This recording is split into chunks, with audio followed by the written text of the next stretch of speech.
Hello दोस्तों, अब तक आपने पिछले एपिसोड में सुना कि मन्नत को देखने के लिए रणधीर और उसका पूरा परिवार आता है। और जब वह लोग मन्नत को देखते हैं तो उन्हें बहुत ही मज़ा आता है। उन्हें लगता है कि मन्नत एक गांव की गंवार लड़की है। वह उसे बातें भी सुनाते हैं। अब आगे दादाजी मन्नत की बेइज्जती बिल्कुल भी बर्दाश्त नहीं कर सकते थे। इस वजह से वह जल्दी ही अपने सौतेले भाई को घर से विदा कर देते हैं। वहीं खुशी अभी अभी घर आई थी। जैसे ही वह घर पहुंचती है तो देखती है कि उसकी माँ और उसकी चाची हाल में ही बैठी हैं। वह जल्दी से उनके पास जाती है और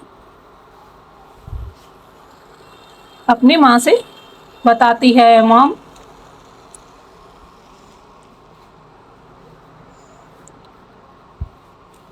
दो,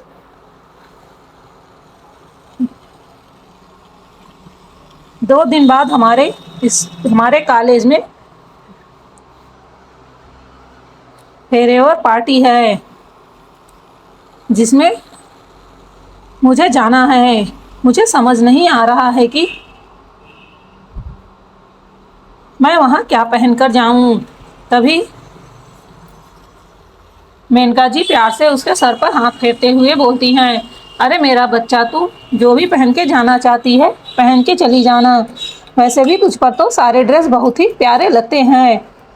तभी खुशी बोलती है कि नहीं मॉम, मुझे कुछ नया ड्रेस चाहिए। मेरी सारी सहेलियाँ शॉपिंग करने के लिए जा रही हैं, इसलिए आप भी मेरे साथ शॉपिंग करने के लिए चलिए। तभी मेनका जी खुशी से मना करते हुए बोलती हैं, नहीं बेटा, कल घर में पूजा है, मैं तुम्हारे साथ नहीं जा सकती हूँ।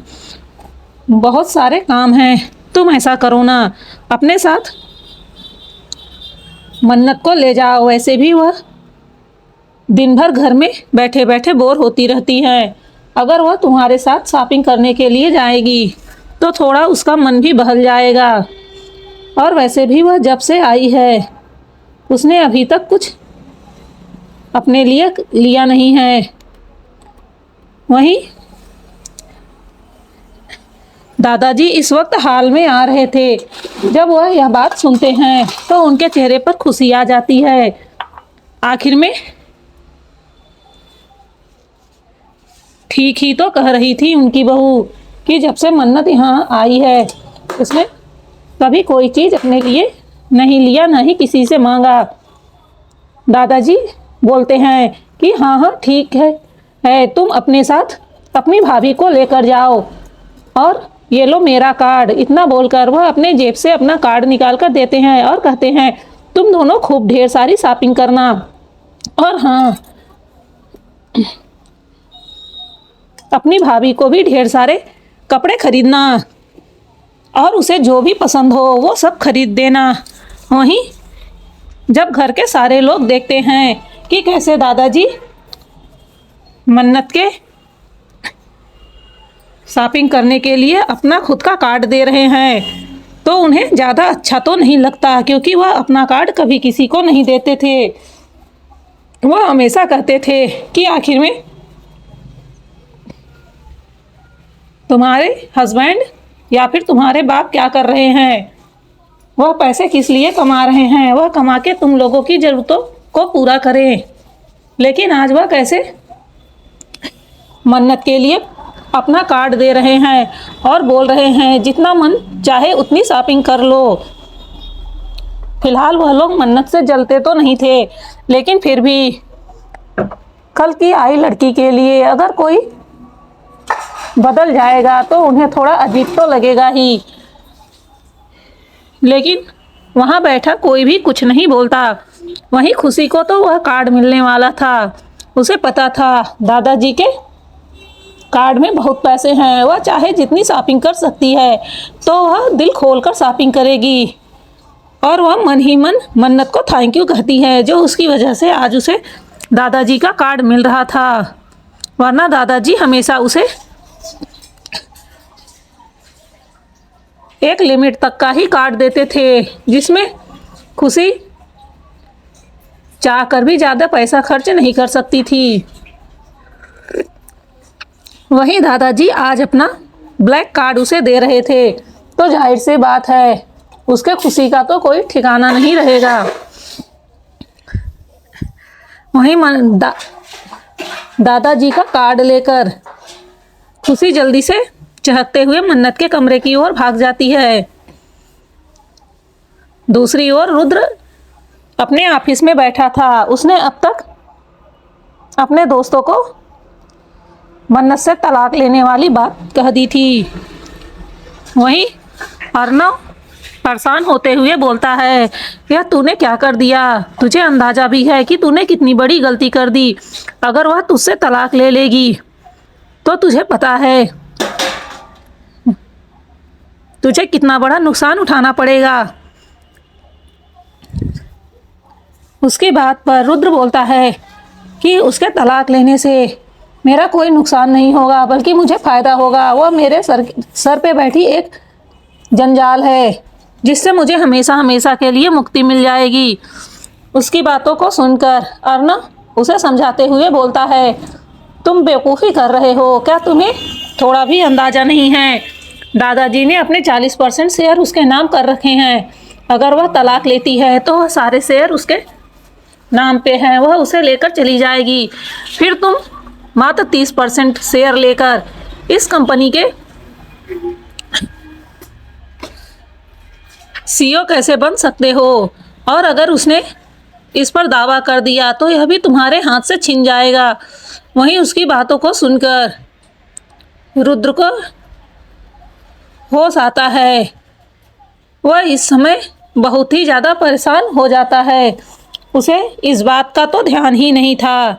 वह गुस्से गुस्से में मन्नत से तलाक तो मांग आया था। अगर उसने कहीं सिग्नेचर कर दिया तो बहुत बड़ा गड़बड़ हो जाएगा।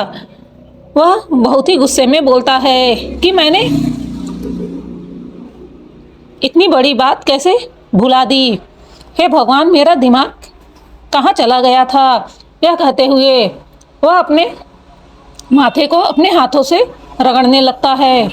इस वक्त उसे बहुत ज़्यादा गुस्सा आ रहा था, वह भी और किसी पर नहीं, अपनी बीवी मन्नत पर। अब बेचारी का इसमें क्या कसूर? लेकिन फिर भी रुद्र महाराज को तो सारा कसूर अपनी बीवी का ही दिखता है।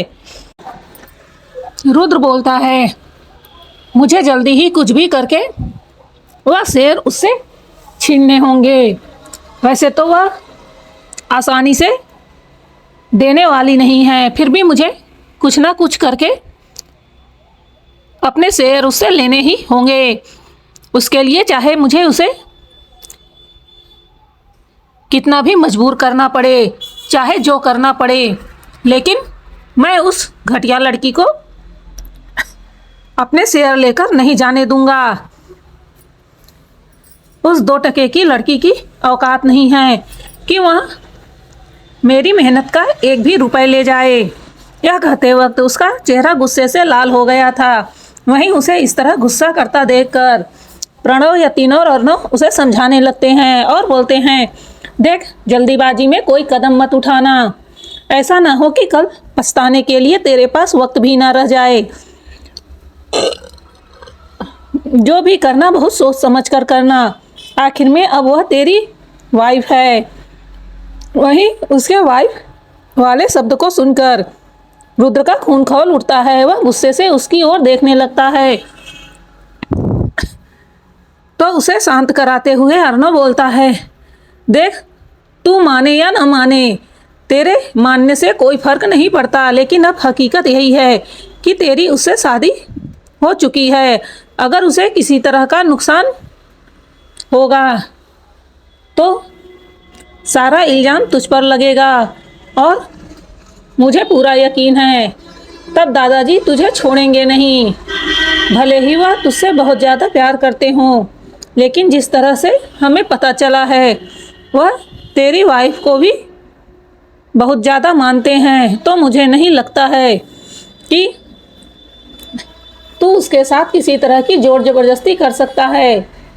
मेरी मान तो प्यार से यह काम कर ले, क्योंकि प्यार में बड़ी शक्ति है। वह सब कुछ करवा सकता है। उसकी बातों को सुनकर रुद्र उसके ओर बहुत ज़्यादा गुस्से से देखने लगता है। उसका मन कर रहा था अभी अर्नव का मुंह तोड़ दे। वह भला उस घटिया लड़की के साथ प्यार में कैसे पड़ सकता है। वह तो उसे देखना भी पसंद नहीं करता है। वहीं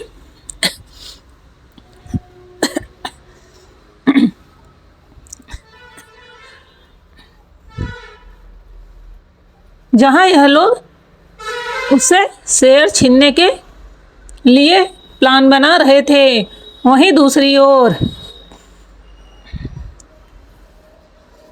मन्नत के लिए कुछ और लोग भी एक बहुत ही खतरनाक प्लान बना रहे थे। यह और कोई नहीं बल्कि रणधीर सिंघानिया था, जो मन्नत को किडनैप कर रुद्र को सबक सिखाना चाहता था। उसने सोच लिया था कि वह अगर मन्नत को किडनैप करवा लेगा तो वह आसानी से रुद्र को अपने इशारे पर नचाएगा और फिर वह उससे अपने मर्जी का काम करवा सकेगा। उसे दूर दूर तक नहीं अंदाजा था कि वह क्या करने वाला है। उसने एक अच्छा प्लान बना लिया था और वैसे भी वह इस समय बहुत ही ज़्यादा गुस्से में था, क्योंकि उसे रुद्र की वजह से इतना ज़्यादा नुकसान जो उठाना पड़ा था। यहाँ तक कि उसे अपने कंपनी के शेयर भी बेचने पड़ गए थे, क्योंकि जिन गुंडों को उसने हायर किया था उन्हें बुलाना इतना आसान नहीं था। और जब यहाँ उनके साथ यह सब हो गया तो उन लोगों ने उसकी दूनी कीमत इससे वसूली थी, और जिनकी जान गई उसका हर्जाना भी इसे भरना पड़ा। हालांकि यह कोई पुलिस केस नहीं बना, क्योंकि जब भी यह लोग आपस में लड़ते हैं तो इस बात का पहले से ही ध्यान रखते हैं कि यह दुनिया की नज़रों में ना आए और किसी तरह का पुलिस केस ना बने और बखेड़ा ना खड़ा हो, चाहे इसमें इनके कितने भी लोग मारे जाएं। इसके लिए यह एक मोटी रकम पुलिस वालों को भेजते थे। अब इन सब चक्करों में रणधीर का बहुत सारा पैसा खत्म हो चुका था, जिस वजह से वह अपने आपे से बाहर चला गया था, और इसी वजह से वह जल्द से जल्द रुद्र की बीवी को किडनैप करना चाहता था। उसे पता था कि अगर वह किसी और को किडनैप करेगा तो यह बात पूरे परिवार पर आ जाएगी, लेकिन अगर वह उस लड़की को किडनैप करेगा तो उसका जिम्मेदारी अकेले रुद्र को लेना पड़ेगा। जिस वजह से उसने मन्नत को निशाना बनाया, लेकिन वह इतना ज़्यादा बेवकूफ़ है कि वह खुद अपनी मौत को दावत दे रहा था। उसे नहीं पता था कि मन्नत तो खुद इसी वक्त का इंतज़ार कर रही है कि कब वह सामने से उस पर अटैक करे और वह उसका काम खत्म कर अपने बंधन से मुक्त हो जाए।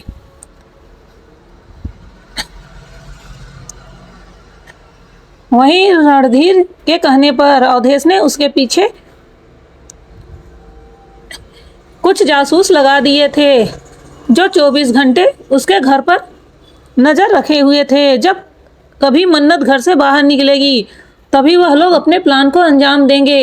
इतने दिनों से वह लोग यही देख रहे थे कि मन्नत कभी घर से बाहर नहीं निकलती थी, क्योंकि वह जब कभी बाहर निकलती थी तो छुपकर अपने भेष बदल कर निकलती थी, जो रात के समय होता था, जिस वजह से उसे पकड़ पाना इतना आसान नहीं था। और सुबह वह कभी जाती ही नहीं थी, जिस वजह से वह लोग काफ़ी ज़्यादा परेशान हो चुके थे। लेकिन फिर भी वह बस एक मौके की तलाश में थे।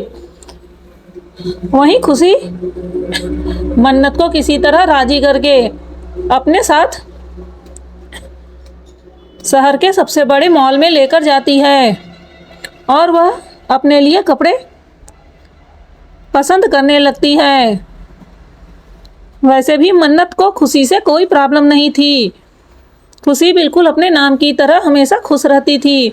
वह कभी मन्नत को नीचे नज़रों से नहीं देखती थी और ना ही उसके साथ किसी तरह का मिसबिहेव करती थी। इस वजह से मन्नत के लिए वह छोटी बच्ची के समान थी और मन्नत भी उसकी बातों को मना नहीं कर पाती थी, जिस वजह से वह उसके साथ आ जाती है। वहीं खुशी अपने लिए ड्रेस सेलेक्ट कर रही थी, लेकिन उसे कोई ड्रेस पसंद नहीं आ रहा था। तभी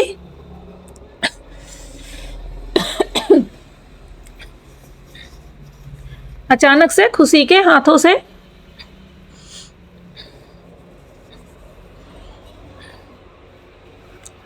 एक ड्रेस खिंच जाती है, जिस वजह से उसका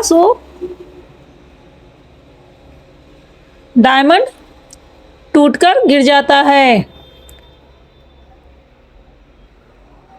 वहीं खुशी बिल्कुल सिंपल और सादा रहती थी और खुशी के बारे में ज़्यादा कोई नहीं जानता था। इस वजह से किसी को नहीं पता था कि यह सिंघानिया फैमिली से आती है। यह सब उसकी सुरक्षा के लिए किया गया था, क्योंकि अभी वह कॉलेज जाती थी और उन लोगों के दुश्मन बहुत सारे थे, जो सबसे पहले उनकी बेटी को ही टारगेट करना चाहेंगे, जिस वजह से उसे दुनिया के सामने इंट्रोड्यूस नहीं किया गया था।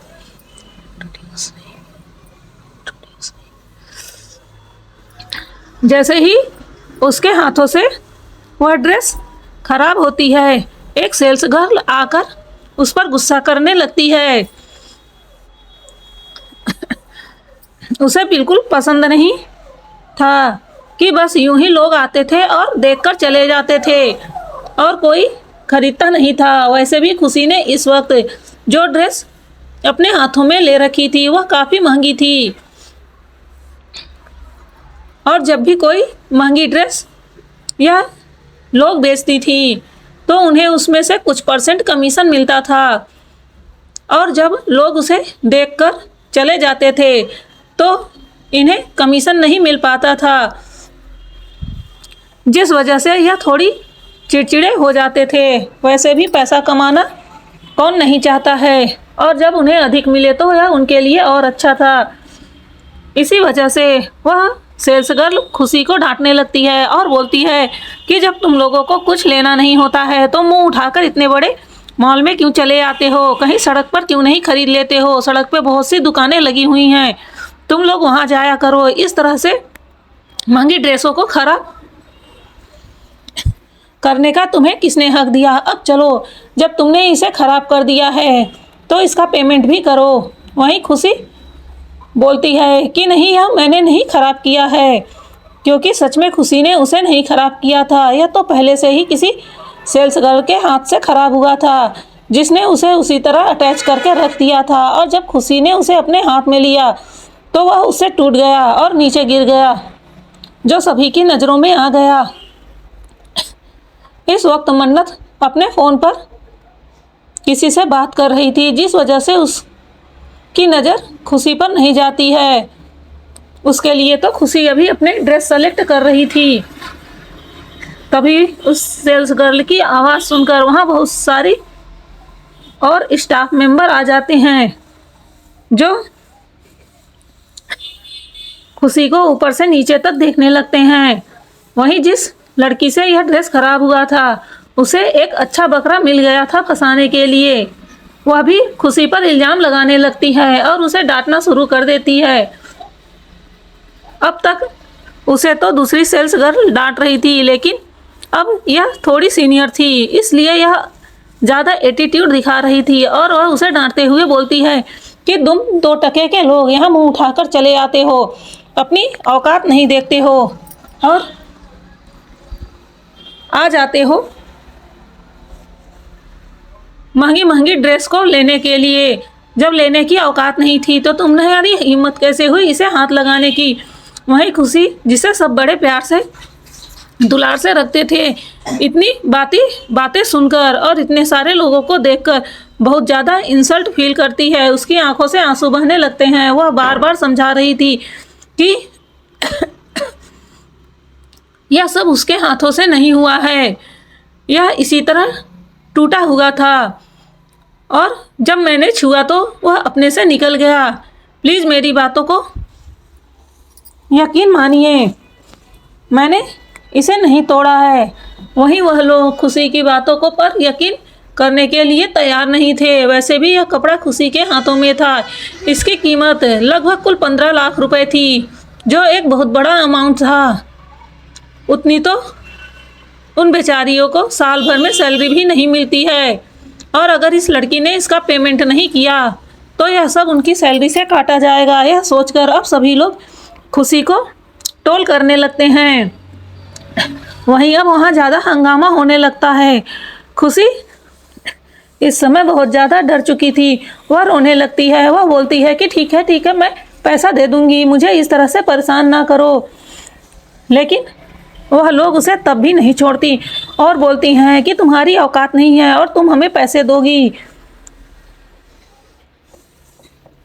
देखने से तुम एक गरीब घर की लड़की लगती हो और तुम चली हो इतने महंगे कपड़े के पैसे देने। तुम्हें पता है यह लिमिटेड एडिशन की ड्रेस है, यह जल्दी किसी को हासिल नहीं होता और तुमने इसे खराब कर दिया है। यह खुद भी हमारे दुकान पर मात्र 2 ही पीस थी, एक बिक चुकी है और यह एक किसी के ऑर्डर पर रखी गई थी, लेकिन तुमने इसे बर्बाद कर दिया है। मैं अभी पुलिस बुलाती हूँ और तुम्हें गिरफ्तार करवाती हूँ, तब जाके तुम्हें एक अच्छा सबक मिलेगा। वहीं उसकी बात को सुनकर खुशी इतना ज़्यादा घबरा जाती है कि उसके मुंह से कुछ आवाज़ ही नहीं निकलता है। वह सोच भी नहीं सकती थी अगर पुलिस उसे गिरफ्तार करके ले गई तो उसकी और उसके फैमिली की कितनी बेइज्जती होगी। वह इतना ज़्यादा घबरा गई थी कि वह कुछ बोल ही नहीं पा रही थी। वहीं वहाँ शोरगुल सुनकर मन्नत का ध्यान उस ओर जाता है।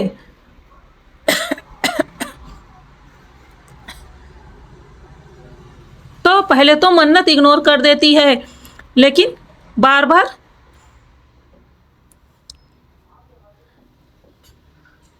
वहाँ किसी लड़की को डांटने की आवाज़ उसके कानों में पड़ रही थी।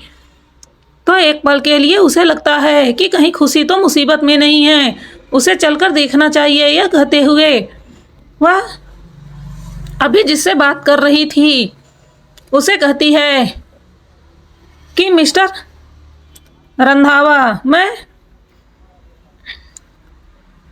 अभी बाद में तुम्हारे बातों पर विचार करके बताती हूँ, अभी मैं थोड़ा बिजी हूँ, इसलिए बाद में बात करेंगे। इतना बोलकर वह फ़ोन कट कर देती है। वह इस वक्त जिससे बात कर रही थी वह इसी मॉल का मालिक था और वह इस वक्त मन्नत से अपने किसी प्रोजेक्ट के लिए बात कर रहा था, जिसके लिए उसे एक बड़ा अमाउंट चाहिए था जो उसे सिर्फ मन्नत दे सकती थी। और वैसे भी उसने इस माल के भी 80% शेयर खरीद रखे थे। उनकी सारी फाइनेंशियल प्रॉब्लम मन्नत ही सॉल्व करती थी, क्योंकि वह उसके बहुत ही पुराने बिजनेस पार्टनर थे, जिस वजह से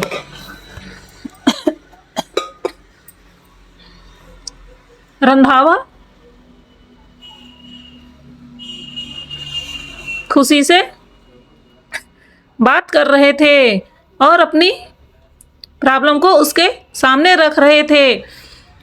वैसे तो मन्नत का बिल्कुल भी ऐसे लोगों से खुद डील करने का मन नहीं था, लेकिन जब वह यहाँ मॉल में आई तो मॉल को देखकर उसे याद आया कि काफ़ी वक्त से रंधावा उसे मीटिंग करने के लिए कह रहा है। अब जब यहाँ वह खाली है तो क्यों न वह उसे बात ही कर ले। यही सोचकर वह उससे बात करने लगती है।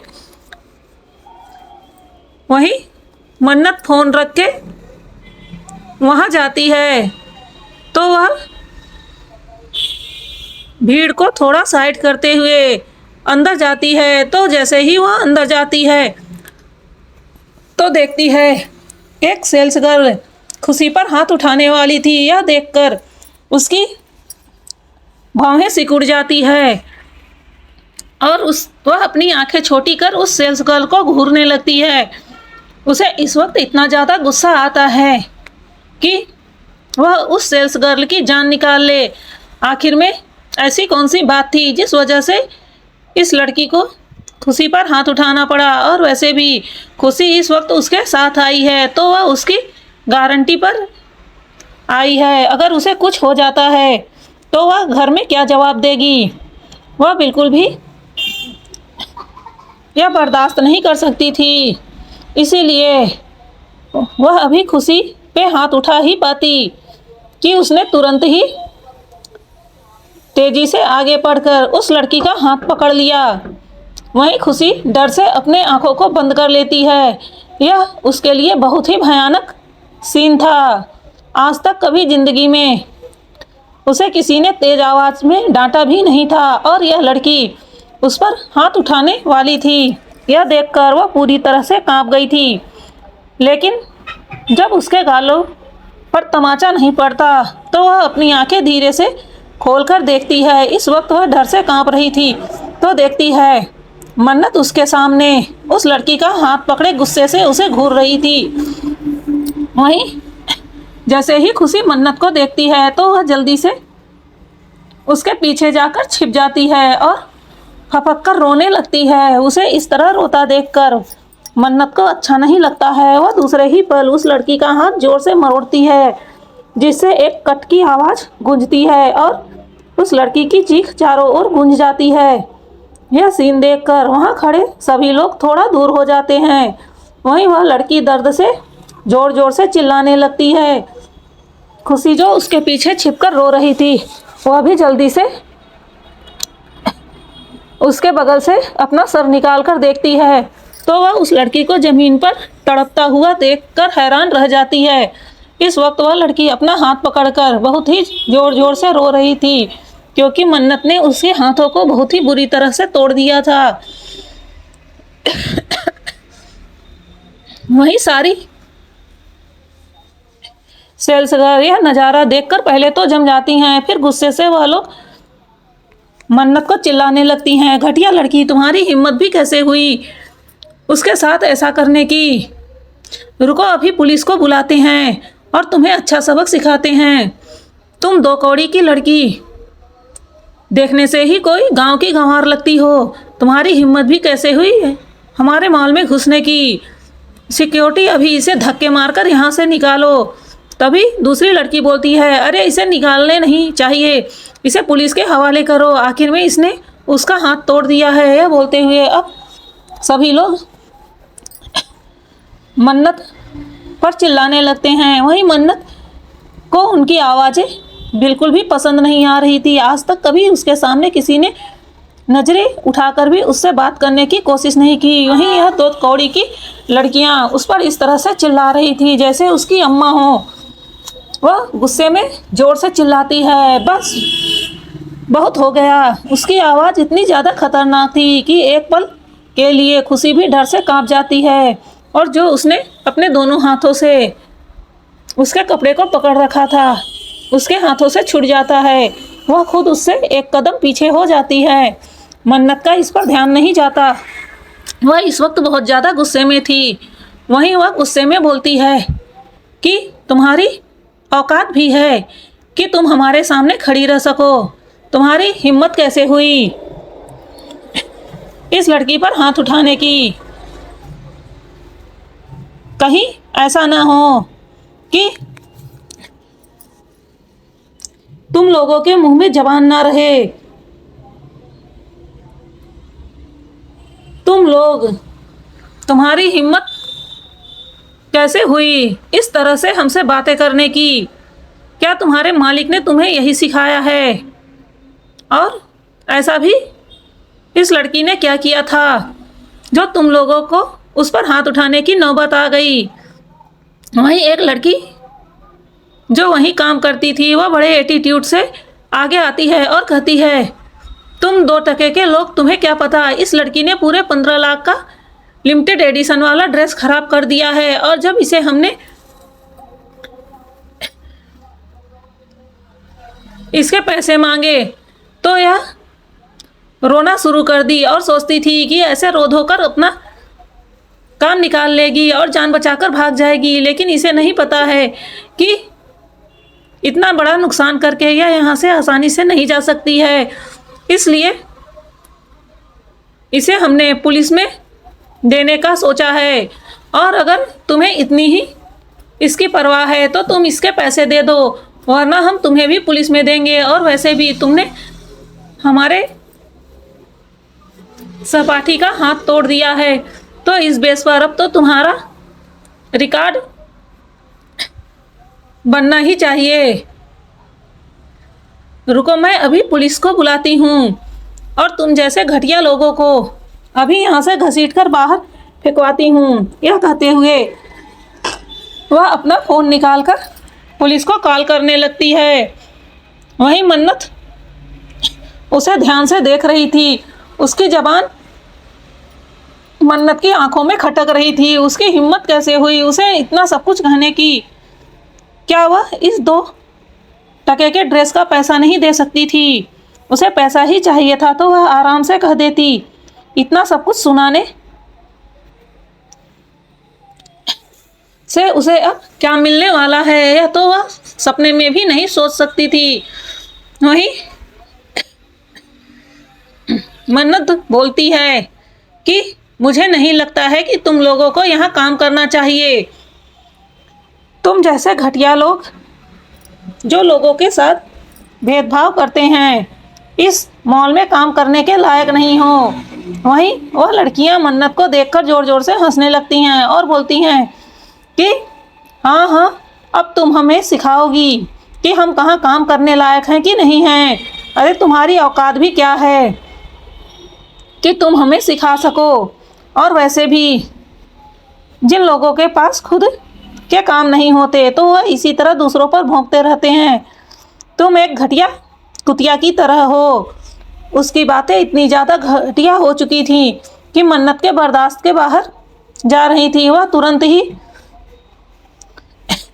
रंधावा को फ़ोन लगाती है और कहती है, मिस्टर रंधावा, 5 मिनट के अंदर तुम अपने मॉल में पहुँचो। वहीं रंधावा के होश उड़ जाता है। वह अभी मॉल में नहीं था, वह कैसे 5 मिनट के अंदर वहाँ पहुँचेगा। लेकिन वह समझ सकता था कि सामने वाला इंसान इस वक्त बहुत ज़्यादा गुस्से में है। अगर वह 5 मिनट में नहीं पहुँचा तो वह डेविल उसके साथ क्या करेगी, उसकी तो वह कल्पना भी नहीं कर सकता था। वहीं मन्नत ने बस इतना बोलकर अपना फ़ोन रख दिया। वहीं लड़कियों ने जब अपने बॉस का नाम सुना तो वह लोग और ज़ोर ज़ोर से हंसने लगे और बोले, देखो देखो, यह 2 टके की लड़की हमारे बॉस को ऐसे आर्डर दे रही है जैसे वह उसकी बाप हो। अरे हमारे बॉस इतने पावरफुल हैं कि उसके सामने बड़े बड़े लोग भी झुककर सलाम करते हैं। और तुम्हारी हैसियत क्या है जो तुम हमारे बॉस को इस तरह आर्डर देने का नाटक कर रही हो। रुको, हम तुम्हें अच्छा सबक सिखाते हैं, बस अभी पुलिस आने ही वाली है, तुम्हारी सारी नौटंकी निकाल देगी।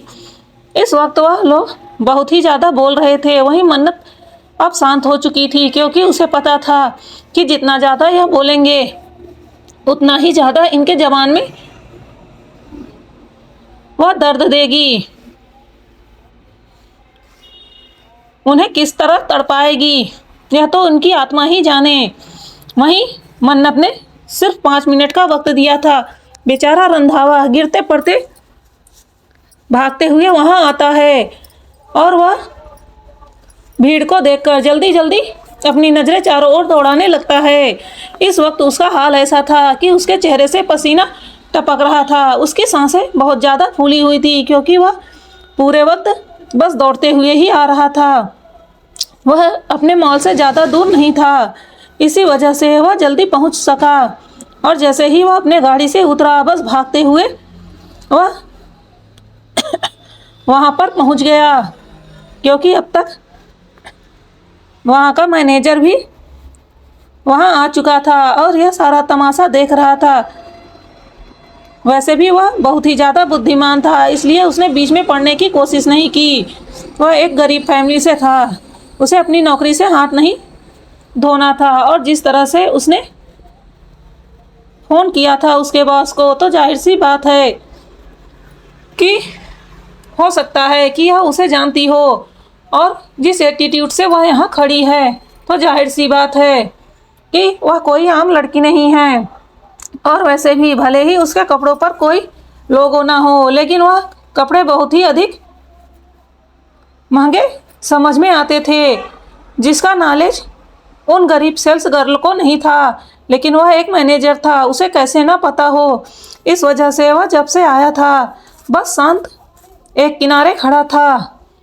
वहीं जैसे ही रंधावा वहां आता है, उसकी ऐसी हालत देखकर सारे लोग आश्चर्य से उसे देखने लगते हैं। उन्हें तो अपनी आंखों पर यकीन ही नहीं हो रहा था।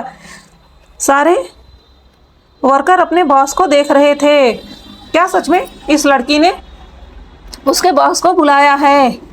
और जिस तरह से उसका बॉस वहां हाँफते हुए पहुंचा था, तो अंदाजा लगाया जा सकता है कि 5 मिनट यानी करेक्ट 5 मिनट के टाइम पर वह यहाँ हाजिर हो गया है। तो जाहिर सी बात है कि यह जरूर इस लड़की को जानता है, पर यह लड़की है कौन।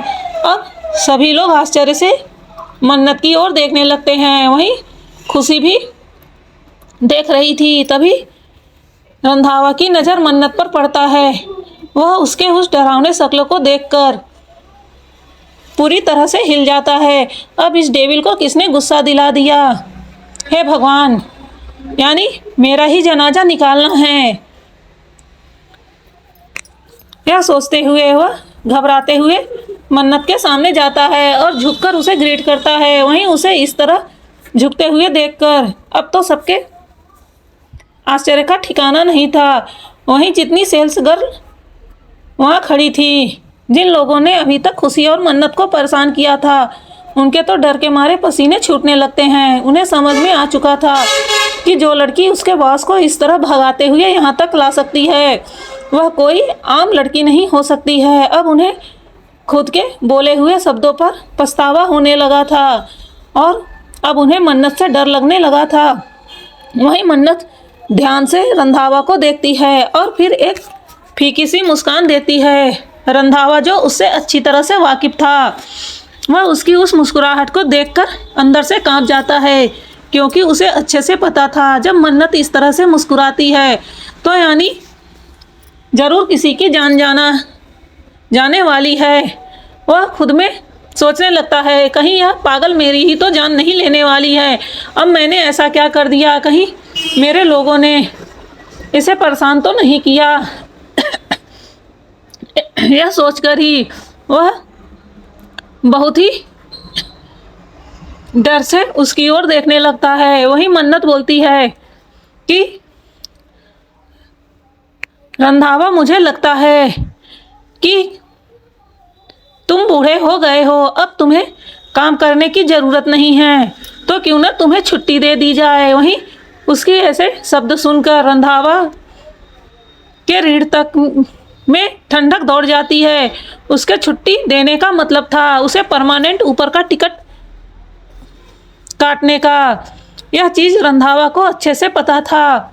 आखिर में वह इतने वक्त से उसके साथ काम कर रहा है तो वह उसके शब्दों को कैसे नहीं पहचानेगा। वह डरते हुए बोलता है, अरे मैडम, ऐसी मैंने क्या गलती कर दी है? मैंने तो कभी भी आपको किसी तरह से नुकसान पहुंचाने की कोशिश नहीं की है।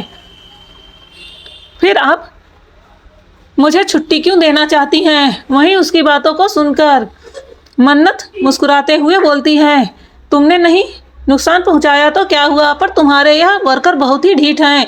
देखो ना, यह मुझे कितनी गंदी गंदी गालियां दे रहे थे। ऐसा बोलते हुए वह एक छोटी बच्ची की तरह लग रही थी। वहीं उसकी बातों को सुनकर बेचारे रंधावा के शरीर से पसीना छूटने लगता है। वह बहुत ही गुस्से से अपने सारे वर्कर की ओर घूर कर देखता है। उसका मन कर रहा था कि वह इसी वक्त इन लोगों की जान निकाल ले। अरे नीच घटिया इंसानों, अगर तुम लोगों को किसी से पंगा लेना था तो क्या पूरी दुनिया में यही लड़की बची थी? क्या तुम लोग मेरी जान लेकर ही मानोगे? इस समय उसके मन में यही चल रहा था और वह अपनी आंखें बड़ी करके उन लोगों को ऐसे घूर रहा था कि मानो अगर उसका बस चले तो वह इसी वक्त अपनी आंखों से जलाकर उन लोगों को राख कर डाले। वह गुस्से में बोलता है, जिसने मैडम को परेशान किया है तुरंत जाकर उनके पैरों पर गिरकर माफी मांगे। इतना बोलकर वह उन्हें बहुत ही ज्यादा गुस्से से घूरने लगता है। उन लोगों को अच्छे से पता था उसका बॉस कितना खतरनाक है। वह बहुत ही बुरी तरह से सजा देता है, लेकिन आज उनका बॉस किसी भीगी बिल्ली के तरह एक लड़की के सामने ऐसे खड़ा है मानो जैसे कि वह उसका भगवान हो। उन्हें समझ में नहीं आ रहा था, लेकिन उसे अपने बॉस की हालत देखकर इतना तो अंदाजा लग गया था कि उसके सामने खड़ी लड़की कोई आम लड़की नहीं हो सकती है। वहीं खुशी तो अपनी आंखें फाड़े सब कुछ देख रही थी। उसे भी इस मॉल के बारे में बहुत कुछ पता था और वह भी जानती थी कि रंधावा कितना खतरनाक इंसान है जिससे बहुत से लोग डरते हैं। उसका भी बिजनेस में एक अपना नाम है, उसकी पहुंच बहुत दूर दूर तक है। पर वह इस तरह से कैसे उसकी भाभी के सामने गिड़गिड़ा रहा था, यह देखकर उसे इतना ज़्यादा अच्छा लग रहा था कि वह तो हवा में ही उड़ रही थी। आखिर में उसकी भाभी कौन है जिसके आगे इतना बड़ा शख्स भी भीगी बिल्ली बन गया है? यह सोचते हुए वह बहुत ही गर्व के साथ मन्नत की ओर देख रही थी। वहीं वह सारे वर्कर जल्दी जल्दी जाकर मन्नत के सामने अपने घुटनों पर बैठ जाते हैं और उसे माफ़ करने के लिए रिक्वेस्ट करने लगते हैं, लेकिन मन्नत उन्हें एक फीकी सी मुस्कान देती है और बोलती है कि मेरी डिक्शनरी में किसी को माफ़ करना नहीं लिखा है। इतना बोलकर वह खुशी को लेकर अपने साथ जाने लगती है। फिर वह पीछे मुड़कर बोलती है कि जो भी लिमिटेड एडिशन के ड्रेस हैं मेरे भेजे पते पर सेंड कर देना, जो कि खुशी को दिखाते हुए इस बच्ची के ऊपर परफेक्ट लगे। और याद रखना, अगर वह इस पर खराब लगा तो फिर तुम सोच लेना कि मैं तुम्हारा क्या करूंगी। वहीं रंधावा जब यह सुनता है तो वह जल्दी से अपना सर हाँ में हिलाने लगता है। इस समय वह बिल्कुल छोटे बच्चे की तरह व्यवहार कर रहा था। वहीं वह लड़कियां जो जमीन पर अपने घुटनों के बल बैठी थी, वह उसे इस तरह से जाता हुआ देखकर सोचने लगती हैं कि बेकार में उसके बॉस उससे ऐसे डर रहे हैं। वह कोई ऐसी ही लड़की होगी। देखो, उसने भले ही उसके बॉस को डरा दिया पर उनके साथ कुछ करने की हिम्मत नहीं की, क्योंकि वह लोग इतने सारे लोग हैं। अगर वह कुछ करेगी तो उसकी काफ़ी बदनामी होगी। वैसे भी यहाँ काफ़ी भीड़ है तो वह कुछ नहीं कर सकती है। यह सब सोचकर वह लोग रिलैक्स होने लगते हैं और आराम से अपने जगह से उठकर खड़े हो जाते हैं। वहीं वह अब अपने बॉस की ओर देखने लगते हैं। वहीं उन लोगों को इस तरह देखकर रंधावा गुस्से में बोलता है, मेरी तरफ क्यों देख रहे हो? जल्दी जल्दी फोन निकालकर अपने परिवार वालों से बात कर लो, वरना दोबारा तुम्हें बात करने का मौका नहीं मिलेगा। वहीं रंधावा की बातें उसके बिल्कुल भी उन लोगों के समझ में नहीं आते। आखिर में वह क्यों अपने परिवार वालों से जल्दी जल्दी बात करें और क्यों दोबारा उन्हें मौका नहीं मिलेगा? वह लड़की तो जा चुकी ना। अब उन बेचारों को क्या पता था कि उनके साथ क्या होने वाला है। वहीं रंधावा तो अच्छे से जानता था कि जब उसने कहा है कि उसके डिक्शनरी में माफ़ी नाम के शब्द नहीं है, तो फिर इनके साथ क्या होगा। इसलिए वह तो उन्हें आगाह कर रहा था। वहीं उन्हें इस तरह खड़ा हुआ देखकर रंधावा बोलता है कि मुझे लगता है तुम्हें अपने बच्चों से और अपने परिवार वालों से प्यार नहीं है, इसीलिए तो तुम मेरी बातों को हल्के में ले रहे हो। तो मेरी बला से जाओ। लेकिन आज तुम उन लोगों की वजह से अगर मुझे कुछ हुआ होता तो याद रखते मैं तुम्हें जिंदा गाड़ देता। इतना बोलकर वह वहाँ से गुस्से में चला जाता है। उसके जाने के तुरंत ही बाद वहाँ बहुत सारे गार्ड आते हैं जो इस समय पूरे ऊपर से नीचे तक काले कपड़े में थे। वह देखने में बहुत ही बड़े, लंबे चौड़े और डरावने थे, जिसे देखकर एक पल के लिए तो सभी लोग डर जाते हैं, लेकिन दूसरे ही पल वह गार्ड सभी को पकड़कर घसीटते हुए अपने साथ ले जाते हैं। अब जाकर उन्हें समझ में आता है कि उसका बॉस क्या कह रहा था, यानी हमें माफ़ी नहीं मिली थी और यह सब हमारा भ्रम था। वह बार बार उन गार्ड्स के आगे गिड़गिड़ाने लगते हैं, पर वह गार्ड तो जैसे पूरी तरह से गूंगे बहरे थे। वह उन्हें रोता और गिड़गिड़ाता देखकर भी कोई प्रतिक्रिया नहीं दे रहे थे। वह बिल्कुल रोबोट की तरह थे। वह उन्हें अपनी गाड़ियों में भरकर वहाँ से चले जाते हैं। वहीं मन्नत और खुशी अब तक मॉल से बाहर आ गई थी। खुशी बहुत ही चहकते हुए बोलती है, अरे भाभी, आप तो बहुत कमाल की हैं। आप हमेशा शांत रहती हैं, जिस वजह से मुझे लगा था कि आप बहुत ही ज़्यादा सीधी साधी होंगी। लेकिन मेरे एक बात समझ में नहीं आई, इतने बड़े मॉल का मालिक जिससे सभी लोग डरते हैं, यह कैसे आपके सामने भीगी बिल्ली की तरह खड़ा था? क्या यह आपको जानता है और यह आपको क्यों बॉस बोल रहा था? क्या आप इसकी बॉस हैं? क्या यह आपके लिए क्या काम करता है? क्या यह मॉल आपका है? वहीं उसकी इतनी सारी बातों को सुनकर मन्नत अपना सर पकड़ लेती है। अब उसे समझ में नहीं आता कि वह इस छोटी लड़की को क्या बताए और कौन सा बहाना दे। अगर इसने घर पे कह दिया तो उसकी पोल खुल जाएगी। इसलिए वह बोलती है कि अरे नहीं नहीं, यह तो मेरे दूर के अंकल हैं और इनके ऊपर मेरे पिता ने बहुत एहसान किया है, जिस वजह से आज यह इस मुकाम पर पहुँचे हैं। इसलिए यह मेरे पिता की और हम मेरी बहुत इज्जत करते हैं और यही कारण है कि यह मेरी सारी बातें मानते हैं। और हाँ, एक बात देखो, यह हम दोनों का सीक्रेट है, इसलिए तुम मुझसे वादा करो कि तुम इस बात को घर में किसी से नहीं बताओगी। किसी से यानी किसी से नहीं, नहीं तो मैं तुमसे कभी बात नहीं करूँगी। उसकी बातों को सुनकर खुशी मान जाती है, क्योंकि अब जब वह जान गई थी कि सही कारण क्या है, तो भला वह क्यों किसी से कुछ कहेगी। और वैसे भी उसे उसकी भाभी बहुत पसंद आई, जिसने उसे बुरे वक्त में छोड़ा नहीं, उसकी दोस्तों की तरह, और उसका साथ दिया। और आज जिस तरह से उसकी बेइज्जती हो रही थी और उसकी वजह से उसकी भाभी ने जिस तरह से उन लोगों को सबक सिखाया, यह सोचकर ही मन्नत के लिए उसके दिल में रिस्पेक्ट आ गई थी। तो भला वह उसकी बातों को क्यों नहीं मानेगी। वह जल्दी से मन्नत के हाथों को पकड़कर बोलती है, भाभी भाभी मैं सब कुछ समझ गई, आप जैसा बोलेंगी मैं बिल्कुल वैसा ही करूंगी, और बिल्कुल भी आपके बारे में किसी को नहीं बताऊंगी। आप बहुत अच्छी हैं, और थैंक यू जो आपने मेरी हेल्प की, वरना आज मुझे इतना ज़्यादा बुरा लग रहा था कि मुझे लग रहा था कि मैं कभी घर से बाहर ही ना निकलूं। यह लोग बहुत ही बुरे थे, यह लोग मुझे मारने ही वाले थे। अगर यह लोग मुझे मार देते तो मुझे बहुत ज़्यादा दर्द होता। उसकी बातों को सुनकर मन्नत को उस पर प्यार आता है। वह प्यार से उसके गाल में हाथ रखते हुए बोलती है, अरे बच्चे, तुम्हें कोई नहीं मारेगा जब तक तुम्हारी भाभी तुम्हारे साथ है।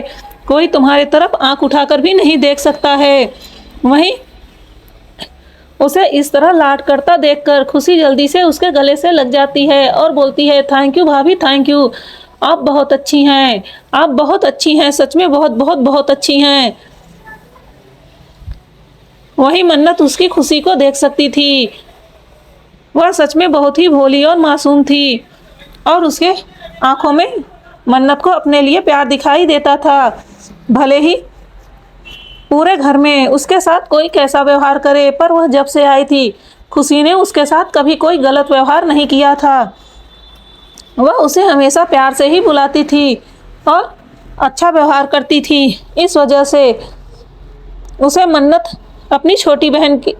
को खुशी अपनी छोटी बहन की तरह लगती थी। बस यही एक कारण था, जब आज वह लोग खुशी को परेशान कर रहे थे तो मन्नत से बर्दाश्त नहीं हुआ, और उसने सबके सामने यह कर दिया। बिल्कुल भी उसका मन नहीं था कि वह अपनी आइडेंटिटी किसी के सामने रिवील करे, लेकिन आज वह यह नहीं करती तो शायद खुशी को यह बहुत ही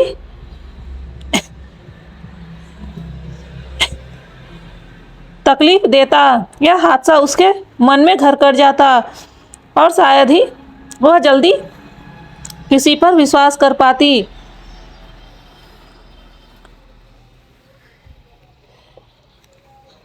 वहीं वह दोनों अब अपने घर पहुंच जाती हैं।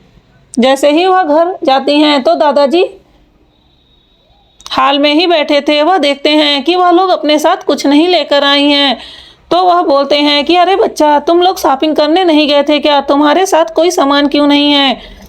तभी मन्नत को याद आता है कि सिट उसने तो कुछ लिया ही नहीं। वह दादाजी को क्या जवाब देगी, यह सोचते हुए वह बोलती है कि अरे नहीं दादाजी, हमने सामान लिया है पर कुछ ज़्यादा ही ले लिया है, जिस वजह से हमने उसे घर डिलीवर करने के लिए कह दिया था। वहीं मन्नत की बातों को सुनकर दादाजी को खुशी मिलती है कि चलो भला इन लोगों ने कुछ तो लिया। फिर मन्नत जल्दी से अपने फ़ोन से रंधावा के पास मैसेज कर अपने लिए भी कुछ सामान मंगा लेती है। अगर वह ऐसा नहीं करेगी तो दादाजी खुशी से पूछेंगे, और कहीं खुशी अपनी दादाजी की बातों में आकर कुछ मुंह से न बक दे। यही सब सोचकर वह दादाजी से बहाना बना देती है। वहीं दादाजी उन लोगों को बोलते हैं कि ठीक है बच्चों, अब तुम लोग जाओ जल्दी से अपने रूम में और रेस्ट करो। तुम लोग शॉपिंग करके बहुत थक गए होगे।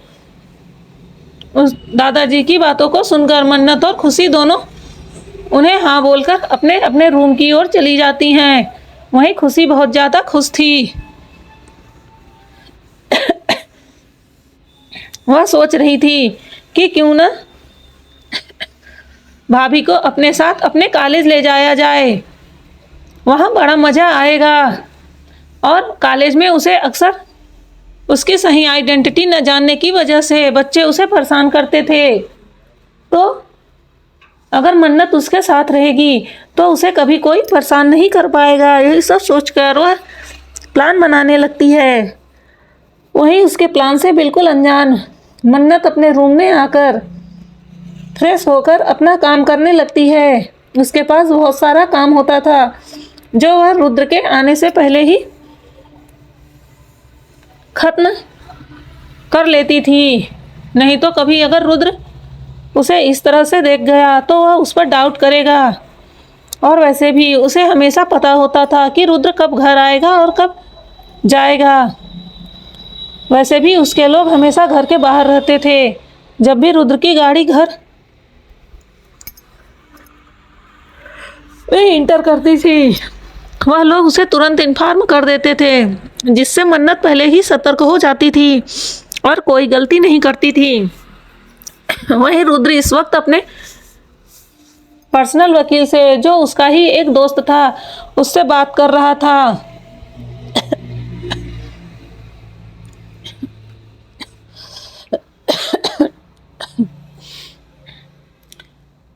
और उससे पूछ रहा था कि वह कैसे अपने शेयर उससे ले। वहीं उनका वकील रुद्र को कई तरह के आइडिया बताता है, जो रुद्र को पसंद नहीं आ रहा था। काफी देर से वह लोग बस इसी बात पे चर्चा कर रहे थे। अंत में थक हार कर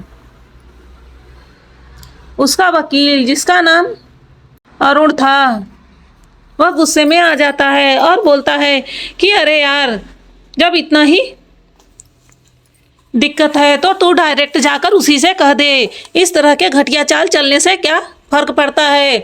अगर वह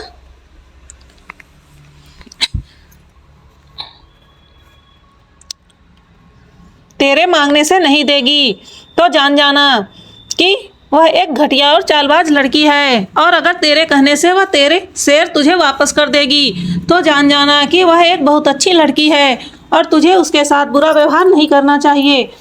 तो कब से इतना नीचे गिर गया है? तेरी हरकत तो बिल्कुल ही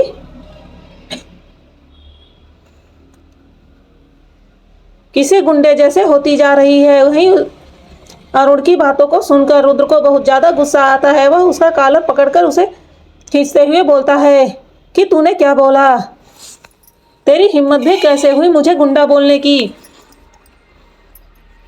वहीं उसे इस तरह गुस्सा होते देखकर जल्दी से यतिन और प्रणव, जो अरुण के बगल बैठे थे, उसे जल्दी से रुद्र से दूर करते हैं। वहीं अर्णव रुद्र को पकड़कर दूर खींचता है और बोलता है, रुद्र तुम पूरी तरह से पागल हो गए हो। आखिर में तुम उस पर क्यों गुस्सा कर रहे हो? वह ठीक ही तो बोल रहा है। जिस तरह से तुम हरकत करने लगे हो, बिल्कुल भी तुम वह रुद्र सिंघानिया नहीं लगते हो। वहीं रुद्र गुस्से से अपने बालों को पकड़कर खींचता है और बोलता है, क्या करूं मैं, क्या करूं? यह लड़की मुझे पूरी तरह से पागल कर गई है। जब से यह मेरी जिंदगी में आई है मैं पूरी तरह से पागल हो गया हूँ। हाँ, मैं अब रुद्र सिंघानिया नहीं रह गया हूँ, क्योंकि उसने मुझे पागल कर दिया है। मैं उसे किसी भी तरह से अपने जिंदगी से बाहर फेंकना चाहता हूँ। वहीं उसकी बातों को सुनकर अरुण हंसते हुए बोलता है, अरे यार, मैंने सुना है कि लोग नफरत करते करते प्यार कर बैठते हैं, और जब वह तुझसे बोलती भी नहीं है, वह तुझे किसी तरह से परेशान नहीं करती है, उल्टा तो उसे हमेशा परेशान करता है, फिर भी वह एक शब्द नहीं बोलती है, तो मैं चैलेंज के साथ कह सकता हूँ कि वह एक बहुत ही सीधी सादी और प्यारी सी लड़की है, जो सिर्फ तेरे प्यार के लिए यहाँ तेरा हर जुल्म बर्दाश्त कर रही है। अगर वह कोई चालबाज लड़की होती ना, तो अब तक किसी के साथ मिलकर तुझे एक अच्छा सबक सिखा चुकी होती। इसलिए मेरी बातों को ध्यान से सुन, कहीं देर ना हो जाए। उसे अपनी ज़िंदगी से मत जाने दे।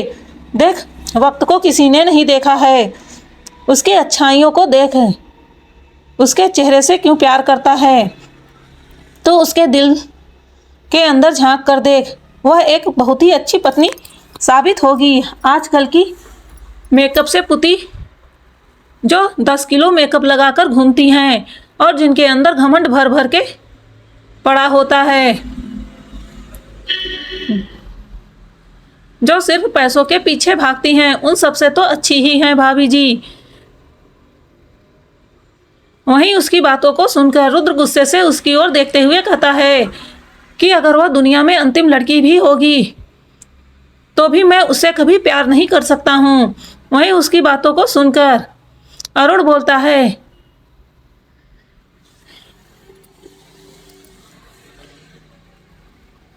देख लेना, जिस तरह से तुम यह बोल रहे हो ना, मैं भी भगवान से प्रार्थना करूंगा कि तुझे उससे इस कदर प्यार हो जाए कि दुनिया में तुझे उसके सिवा कभी कोई ना दिखे, और उस वक्त वह तेरे पास ना हो, तब तुझे उसके प्यार का एहसास होगा और तब तुझे उसकी तकलीफें समझ में आएंगी। जो दर्द तू उसे दे रहा है ना, एक दिन देख लेना तू उन दर्द को देने की वजह से खुद इतना रोएगा और पछताएगा जिसका अंदाजा तुझे खुद भी नहीं होगा। उसकी बातों को सुनकर रुद्र बहुत ही घमंड से बोलता है कि ऐसा दिन कभी नहीं आएगा, ऐसा दिन आने से पहले मैं मर जाना पसंद करूंगा। वहीं अरुण भी गुस्से में बोलता है कि तू सब कुछ बदल सकता है पर नियति का खेल कभी नहीं बदल सकता है, और देख लेना जो नियति ने तेरी किस्मत में लिखा है वह तो होकर ही रहेगा। लेकिन बस मैं इतना ही दुआ करूंगा कि वक्त रहते तू खुद को सुधार ले, वरना एक दिन तेरे पास पछतावे के अलावा कुछ नहीं रहेगा। अरुण रुद्र का एक बहुत ही अच्छा दोस्त था जो हमेशा उसके लिए अच्छा ही सोचता था, हमेशा उसके सभी लीगल इनलीगल कामों को वही हैंडल करता था, जिस वजह से रुद्र भी उस पर बहुत विश्वास करता था। पर आज गुस्से की वजह से उसने इस तरह से उस पर हाथ उठा दिया था। लेकिन फिर भी अरुण उसकी बातों को बुरा नहीं मानता है, क्योंकि उसे पता था कि रुद्र कितना गुस्से वाला है, और जब वह इस तरह से पागल हो रहा है तो जाहिर सी बात है वह खुद को नहीं रोक सकता है।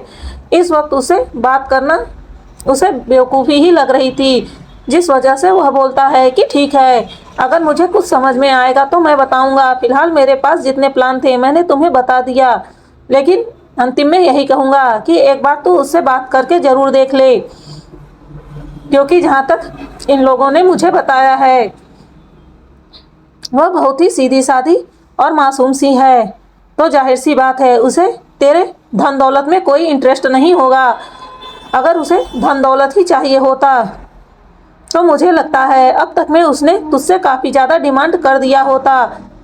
2 महीने होने को आ रहे हैं तेरी शादी को, पर मुझे नहीं लगता है कि तूने आज तक उस पर 1 रुपये भी खर्च किया हो, और या फिर उसने तुझसे 1 रुपये भी मांगा हो। पता नहीं क्यों तुझे ऐसा लगता है कि वह तेरे पैसे के पीछे पड़ी है। फिलहाल दोस्त होने के नाते मैं तेरे लिए अच्छा ही सोचूंगा। इतना बोलकर वह वहाँ से चला जाता है। उसे इस वक्त रुद्र की हरकतों पर गुस्सा आ रहा था। आखिर में वह क्यों नहीं समझता है, शादी ब्याह एक खेल नहीं है जिसे वह जब चाहे तब खेलेगा। वहीं यतीम प्रणव और अर्णव भी उसे समझाने लगते हैं, जिस वजह से रुद्र का गुस्सा उन पर टूट पड़ता है। वह उन सबको मार मार के अपने कमरे से बाहर निकाल देता है और खुद अपना सर पकड़कर बैठ जाता है। फिर वह सोचने लगता है कि वाकई में आज तक उस लड़की ने उससे कुछ नहीं मांगा। फिर तभी वह सोचता है कि यह सब उसका एक ट्रैप है, एक जाल है जो वह बिछा रही है और जिसमें मैं फंस रहा हूँ, लेकिन मैं इतनी आसानी से उसमें नहीं फंस सकता हूँ। यह सोचते हुए वह फिर से गुस्से में आ जाता है। वह रात को घर नहीं लौटता है, जिस समय मन्नत की रात भी आराम से गुजरती है। दूसरे दिन सुबह घर में पूजा थी, जिस वजह से उसे घर आना ही पड़ेगा। वहीं जैसे ही मेनका जी देखती हैं कि रुद्र आ गया है तो वह उन्हें बोलती हैं कि नहा धोकर तुम पूजा में बैठ जाओ। तभी रुद्र अपनी माँ से गुस्से में बोलता है कि अगर आप चाहती हैं कि मैं इस घर में रहूं तो मुझे पूजा में बैठने के लिए मत बोलना। वैसे भी मुझे भगवान पर भरोसा नहीं है, उन्होंने क्या दिया है, सब कुछ तो मेरा छीन लिया है, मेरे अपने ही मेरे नहीं हैं, तो फिर मैं क्यों इस पूजा में बैठूं। उसकी बातों को सुनकर मेनका जी को बहुत बुरा लगता है। आखिर में उनका बेटा उनसे बिल्कुल भी बात करना पसंद नहीं करता था। वहीं सोनाली जी मेनका जी को शांत कराती हैं और बोलती हैं, दीदी आप और भैया पूजा में बैठ जाइए, जरूरी नहीं है कि रुद्र ही बैठे। अगर वह नहीं पूजा करना चाहता तो कोई बात नहीं, उसके खुशमय जीवन के लिए आप यह पूजा कर सकती हैं। वहीं मेनका जी भी मन मारकर अपने पति के साथ पूजा में बैठ जाती हैं। अक्षत भी घर आ चुका था और वह घर आने के साथ ही उसका पहला काम यही होता है कि वह जल्दी से मन्नत से मिलने जाता है और थोड़ी देर उससे बातें कर वह अपने रूम में आ जाता है, क्योंकि उसे पता चल चुका था कि रुद्र आ गया है। उसका तो बहुत मन कर रहा था कि अपने भाई को सब कुछ बता दे, लेकिन मन्नत ने उसे मना किया था और अगर उसने मना किया था तो वह कभी भी उसकी बातों को नहीं टाल सकता था। और वैसे भी उसके भाई ने उसके साथ इतना बुरा व्यवहार किया है, यह सब सोचकर वह भी अपने भाई को कुछ नहीं बताना चाहता था। वहीं थोड़ी देर बाद मन्नत तैयार होकर आती है। इस समय उसने पूरा श्रृंगार किया हुआ था, हाथों में लाल कलर की चूड़ी और लाल कलर का बहुत ही खूबसूरत सी साड़ी, माथे पर सिंदूर, गले में मंगलसूत्र, होठों पे हल्की लिपस्टिक और एक हल्का सा मेकअप, जिसमें वह बहुत ही ज़्यादा प्यारी लग रही थी। एक पल के लिए तो अक्षत की नज़र पड़ती है तो वह उसे देखता ही रह जाता है, लेकिन तभी वह अपनी नज़रें दूसरी ओर फेर लेता है और बोलता है, नहीं अक्षत नहीं, यह तुम क्या कर रहे हो? अभी वह तुम्हारी भाभी है, तुम उसे इस नज़र से अभी नहीं देख सकते हो। जब उसका तलाक हो जाएगा तब तुम उसकी ओर ऐसे देख सकते हो, लेकिन जब तक तुम्हारे भाई के साथ उनका नाम जुड़ा है तुम उन्हें इन नज़रों से कभी नहीं देख सकते हो। यह सोचकर वह अपनी आंखें बंद कर लेता है। वहीं रुद्र जो पूजा की जगह से थोड़ा दूर खड़ा था, क्योंकि वह मंदिर में बिल्कुल भी नहीं जाना चाहता था, उसने एक बार भी मन्नत की तरफ नज़र उठाकर नहीं देखा। मन्नत मंदिर की तरफ ही आ रही थी। खुशी जब देखती है तो वह जल्दी से भागकर मन्नत के पास जाती है और बोलती है, अरे वाह भाभी, आज तो आप बहुत प्यारी लग रही हैं। इतना बोलकर वह जल्दी से मन्नत का हाथ पकड़कर मंदिर में ले आती है। वहीं पंडित जी आ गए थे और अब पूजा शुरू हो गई थी। यहाँ सिर्फ उनका ही परिवार इस पूजा में बैठने वाला था, जिस वजह से बाहर के किसी भी लोगों को नहीं बुलाया गया था। एक तरफ दादाजी और दादी जी बैठे थे, दूसरी तरफ राजीव जी और मेनका जी जो पूजा कर रहे थे, तीसरी तरफ विजय और सोनाली बैठे थे। वहीं एक साइड में अक्षत और कार्तिक और कुश बैठे थे। वहीं दूसरी साइड खुशी और मन्नत बैठी थी और इन सब से दूर रुद्र खड़ा होकर यह सब कुछ देख रहा था। उसने अपनी नजरें चारों ओर दौड़ाई, तभी उसकी नज़र मन्नत के ऊपर जाकर रुक जाती है। इस वक्त उसकी पीठ रुद्र के तरफ थी, जिस वजह से वह उसका चेहरा तो नहीं देख सकता था, लेकिन लाल रंग की साड़ी का पल्ला लिए वह बैठी थी जिस तरह से, वह बिल्कुल किसी मूर्ति के समान लग रही थी। यह देखकर रुद्र का दिल जोरों से धड़कने लगता है। वह सोचता है, यह मुझे क्या हो रहा है? क्या मैं उसकी ओर आकर्षित हो रहा हूँ? नहीं नहीं, वह यह सब मुझे सिड्यूस करने के लिए कर रही है। इस तरह सज धज कर सामने आएगी तो क्या सोचती है कि मैं उसकी ओर खींचा चला जाऊंगा, लेकिन यह उसकी गलती है, मैं उसकी ओर देखना भी पसंद ना करूं। यह कहकर वह अपनी नज़रें फेर लेता है और अब वह दोबारा उसकी ओर नहीं देखता है। उसका मन तो कर रहा था कि एक बार वह फिर से देखे, लेकिन फिर भी वह खुद को रोक लेता है, क्योंकि उसे पता था कि वह उससे नफरत करता है। वहीं पंडित जी पूजा करते हुए बोलते हैं कि घर की बहू को बुलाओ। तो मन्नत पंडित जी के पास जाती है। वह मन्नत के हाथों में फूल रखते हुए बोलते हैं, बेटा आपके पति कहाँ हैं, उन्हें भी साथ में बुलाओ। वहीं सभी लोग रुद्र की ओर देखने लगते हैं, लेकिन मन्नत एक बार भी पीछे मुड़कर रुद्र की तरफ नहीं देखती है। वहीं रुद्र अपनी जगह से बिल्कुल भी नहीं हिलता। तब राजीव जी बोलते हैं कि रुद्र यहाँ आओ, पंडित जी बुला रहे हैं। तो रुद्र बोलता है कि आप लोगों को जो करना है करिए, मैं मना नहीं कर रहा हूँ, पर मैं बिल्कुल भी नहीं आऊँगा और इस मंदिर में ना तो पैर रखूँगा और ना ही कोई पूजा करूँगा। वहीं रुद्र की बातों को सुनकर पंडित जी हंसते हुए बोलते हैं, बेटा तुम नास्तिक हो, लेकिन तुम्हें क्या लगता है कि तुम्हारे कहने से यह बात असत्य हो जाएगी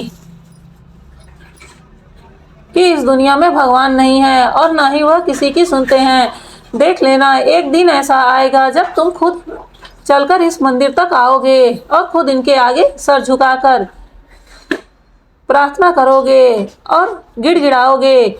वहीं रुद्र पंडित जी की बातों को सुनकर मुस्कुराते हुए बोलता है कि पंडित जी यह सब आपका भ्रम है, ऐसा दिन कभी नहीं आएगा, ना तो मैं कभी इनके आगे झुकूंगा और ना ही गिड़गिड़ाऊंगा।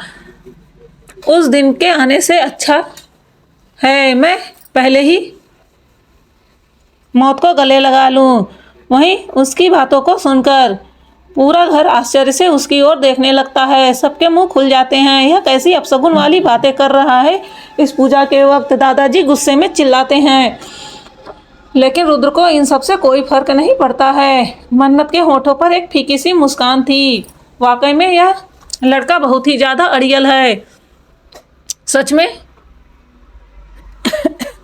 अगर कोई उसे इजाजत देता तो वह उसे इस तरह से ठीक करती कि इसका सारा अड़ियलपन एक ही बार में निकल जाता, लेकिन वह कुछ नहीं कर सकती थी क्योंकि उसे इस लड़के से किसी तरह का कोई रिश्ता नहीं रखना है।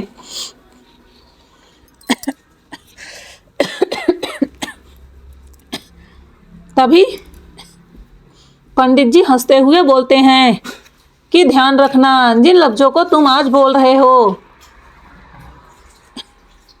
वही लफ्ज एक दिन तुम्हें पछताने के लिए मजबूर करेंगे।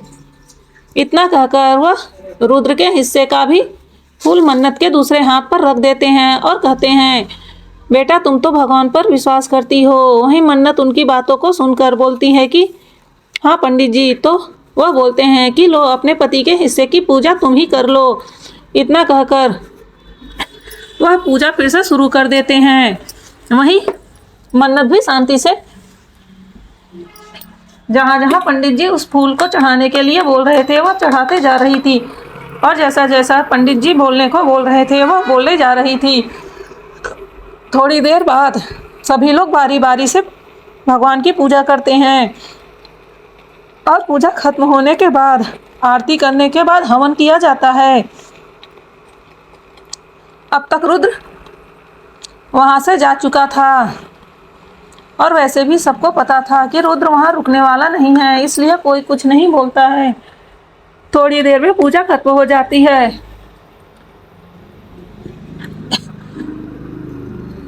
सभी लोग भगवान का आशीर्वाद लेते हैं। दान दक्षिणा देकर पंडित जी को वहाँ से विदा किया जाता है। तो जाते जाते मन्नत पंडित जी के भी पैर छूती है। वहीं पंडित जी उस पर हाथ रखते हुए उसके सर पर हाथ रखते हुए बोलते हैं, बेटी सदा सुहागन रहो, दूधो नहाओ पूतो फलो। उनकी बातों को सुनकर मन्नत आश्चर्य से उनकी ओर देखने लगती है। वहीं पंडित जी बस हल्की सी मुस्कुराहट मुस्कुरा देते हैं और बोलते हैं, बच्चा ज़्यादा सोचने की ज़रूरत नहीं है, नियति ने जो तय किया है वह होकर ही रहेगा। फिलहाल तुम्हारा जो लक्ष्य है तुम उस पर ध्यान दो और अपने कर्तव्यों को पूरा करो। वहीं मन्नत उनके बातों को समझने की कोशिश करने लगती है। पंडित जी मुस्कुराकर उसकी ओर देखते हैं और फिर वहां से चले जाते हैं।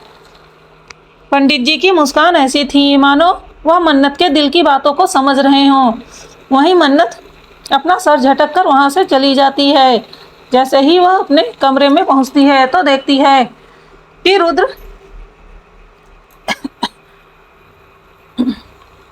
अपना लैपटॉप लेकर बेड पर बैठकर कुछ काम कर रहा था। वह बिना उसकी ओर देखे आगे बढ़ जाती है और ड्रेसिंग रूम में जाकर अपने कपड़े चेंज करती है और सिंपल सा साड़ी पहनकर वह वापस बालकनी की ओर बढ़ जाती है। इस दौरान उसने एक बार भी रुद्र की ओर नहीं देखा था, जो देखकर रुद्र के हाथों की मुट्ठियां बन जाती है, क्योंकि वह अपनी तिरछी नजरों से मन्नत को देख रहा था। वह मन में सोचता है, क्या यह लड़की अब मुझे सेड्यूस नहीं करेगी? क्या इसका मन भर गया? फिर वह दूसरे ही पल सोचता है, हाँ क्यों नहीं, उसे जो चाहिए था वह तो उसे मिल ही गया। अब वह भला मुझे क्यों सेड्यूस करेगी? अब तो वह मुझे तलाक देने की कोशिश करेगी, जिससे वह जल्दी से इन पैसों को लेकर भाग जाए और उसका जो आशिक हो उसके साथ अपनी जिंदगी बिताए। आखिर में वह अकेले इतने बड़े प्लान को अंजाम तो नहीं दे सकती है, जरूर उसके साथ कोई ना कोई तो मिला ही होगा। यह सब सोचकर उसे बहुत ज्यादा गुस्सा आ रहा था। यानी हद हो गई यार, यह सच में पगला गया है। पगला नहीं गया है, पूरी तरह से सठिया गया है। अब बेचारी उसके तरफ नहीं देख रही है तो उसके लिए भी परेशान है और अपने से ही कहानियां गढ़े जा रहा है। वहीं मन्नत जब अपने जगह पर आकर बैठती है तो वह आश्चर्य से सोचने लगती है, क्या इसे बारूद का गोला बनकर फूटना नहीं चाहिए था? क्या यह सुबह तलाक वाली बात भूल गया?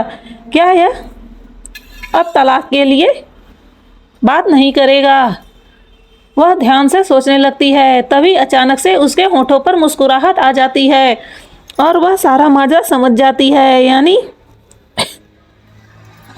गुस्से में उसने वह सब तो कह दिया था, लेकिन जब इसका दिमाग शांत हुआ होगा तो इसे दादाजी के दिए शेयर के बारे में पता चला होगा, जिस वजह से यह शांत हो गया होगा। यानी अब यह मुझसे दादाजी के शेयर हासिल करने की कोशिश करेगा। चलो देखते हैं अब यह कौन सी चाल चलता है। यह सोचकर उसकी मुस्कुराहट और बड़ी हो जाती है। अब उसे इतनी तो तसल्ली थी कि चलो जब तक उसका काम खत्म नहीं होगा तब तक यह इंसान उसे तलाक के लिए तो परेशान नहीं करेगा, वरना बेचारी सुबह से परेशान थी कि वह अब शाम को रुद्र को कौन सा बहाना देगी। लेकिन अब उसकी प्रॉब्लम सॉल्व हो चुकी थी। वहीं आज की रात बीत जाती है। दूसरे दिन खुशी मन्नत को जीत करके अपने साथ पार्टी में ले जाती है।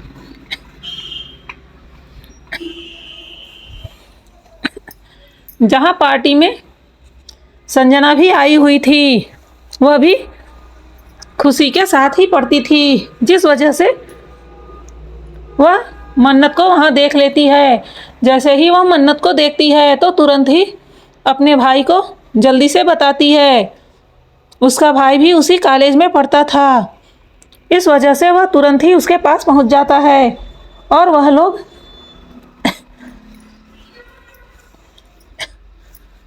प्लान बनाना शुरू करते हैं कि वह मन्नत के ड्रिंक में कुछ मिला देंगे, जिससे वह नशे में हो जाएगी तो वह उसे आसानी से किडनैप कर पाएंगे। वहीं मन्नत की नज़र भी उन लोगों पर पड़ चुकी थी और उन्हें इस तरह से बार बार उसे देखता हुआ देखकर मन्नत समझ चुकी थी कि अब इनके दिमाग में कुछ न कुछ तो पक रहा है। उसने अपने लोगों को अलर्ट कर दिया था, जो हर वक्त छिपकर उसके साथ उसकी सिक्योरिटी के लिए रहते थे। इस वक्त भी वह लोग उस क्लब के बाहर थे जहां यह पार्टी दी गई थी। कुछ गार्ड अंदर भी आ गए थे, जो वहां पर वेटर की भेष में घूम रहे थे। वहीं विनोद एक वेटर को अपने पास बुलाता है और उसे कुछ पैसे देते हुए बोलता है कि इस पाउडर को इस ड्रिंक में मिलाकर उस लड़की को दे आओ। इस वक्त मन्नत और खुशी ने बहुत ही खूबसूरत सा ड्रेस पहना हुआ था। जहां मन्नत की ड्रेस ब्लैक कलर की थी, वहीं खुशी की ड्रेस वाइट कलर की थी। वह दोनों बहुत ही प्यारी लग रही थी। वैसे भी मन्नत का रंग यहाँ पर थोड़ा सा सांवला था, जिस वजह से सारा अटेंशन खुशी ही खींच रही थी। लेकिन फिर भी मन्नत का फिगर इतना ज़्यादा अट्रैक्टिव था कि कोई भी देखकर एक बार उसे कुछ देर के लिए देखता ही रह जाता था।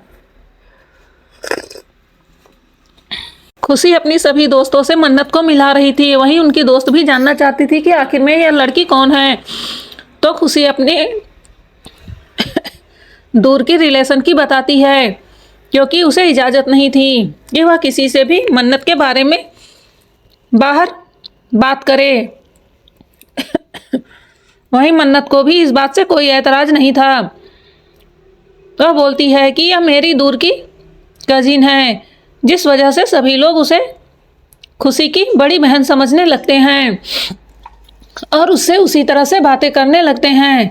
वहीं वह वेटर जिसे विनोद ने वह ड्रग्स दिया था, वह तुरंत ही मन्नत को मैसेज करता है, क्योंकि यह और कोई नहीं मन्नत का ही आदमी था, जिसे जानकर मन्नत के होठों पर एक खतरनाक स्माइल आ जाती है।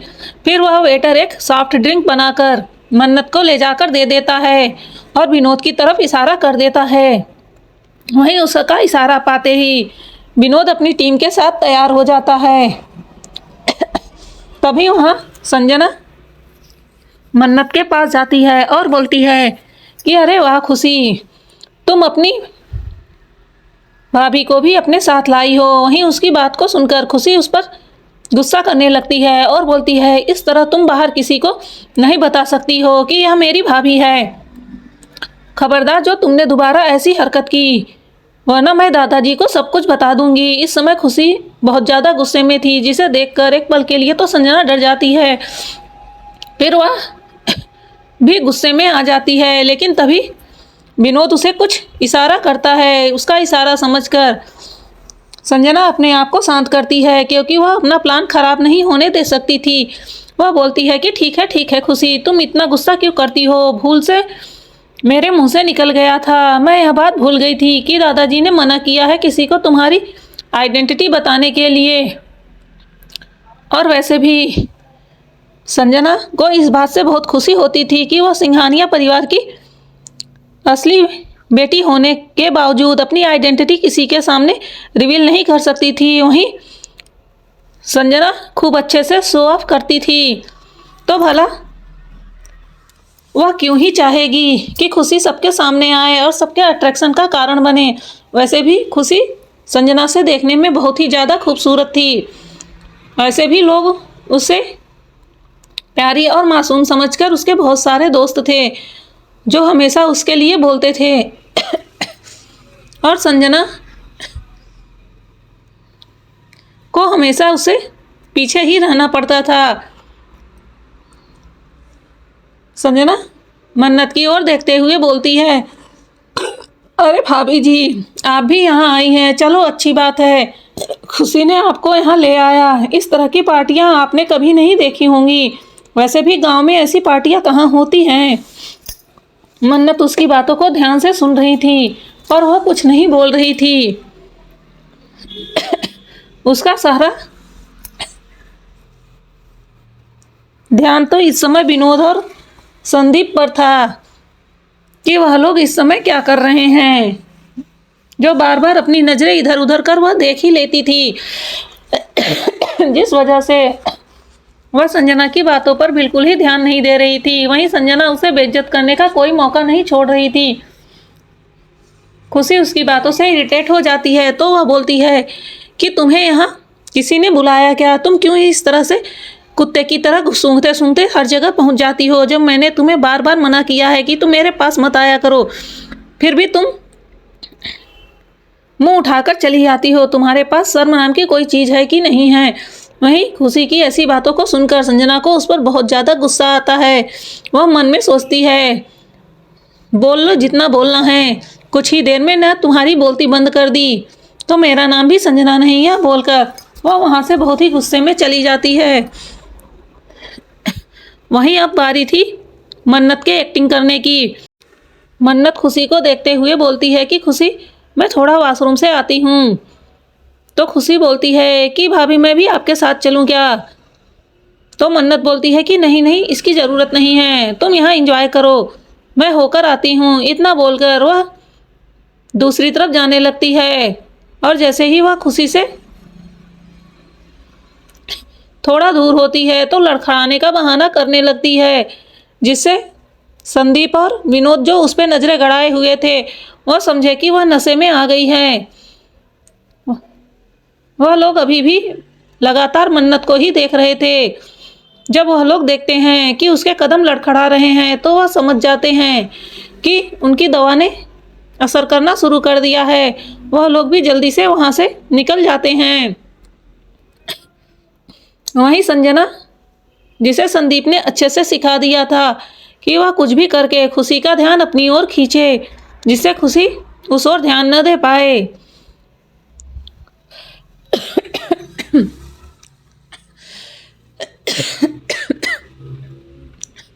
खुशी भी थोड़ी देर के लिए अपने दोस्तों के साथ भूल जाती है कि मन्नत उसके पास नहीं है। वह उनसे बातें करने लगती है। वहीं मन्नत जो बाथरूम की ओर बढ़ रही थी, अब वह और भी ज़्यादा लड़खड़ाने की एक्टिंग करने लगती है। तभी संदीप और विनोद उसके पास जाते हैं और उसका हाथ पकड़ लेते हैं और बोलते हैं, अरे भाभी जी क्या हुआ, क्या आपने ज़्यादा ड्रिंक कर ली है। मन्नत ने जैसे ही देखा कि उन दो गंदे लोगों ने उसका हाथ पकड़ा है तो उसे बहुत ज़्यादा गुस्सा आता है, लेकिन वह अभी कुछ नहीं कर सकती थी, जिस वजह से वह एक्टिंग करते हुए बोलती है, अरे अरे नहीं, आप लोग कौन हो और छोड़ो, मुझे छोड़ो, मैंने कोई ड्रिंक नहीं किया है, लेकिन मेरा सर क्यों इतना दर्द कर रहा है, मुझे क्यों चक्कर आ रहा है। वह लगातार नौटंकी किए जा रही थी। वहीं संदीप और विनोद ने तो सोच लिया कि अब वह पूरी तरह से नशे में आ गई है।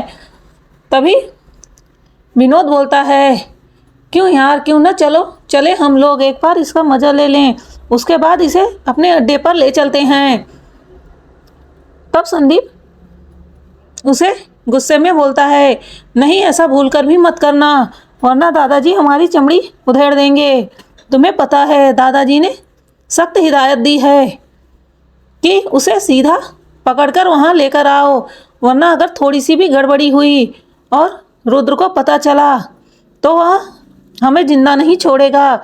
इस वजह से हम कोई रिस्क नहीं ले सकते हैं और यह वॉशरूम के लिए आई है। जब थोड़ी देर में खुशी के पास नहीं जाएगी तो वह ज़रूर अपने घर पर बताएगी, इसलिए हमें यहाँ से जल्दी निकलना होगा।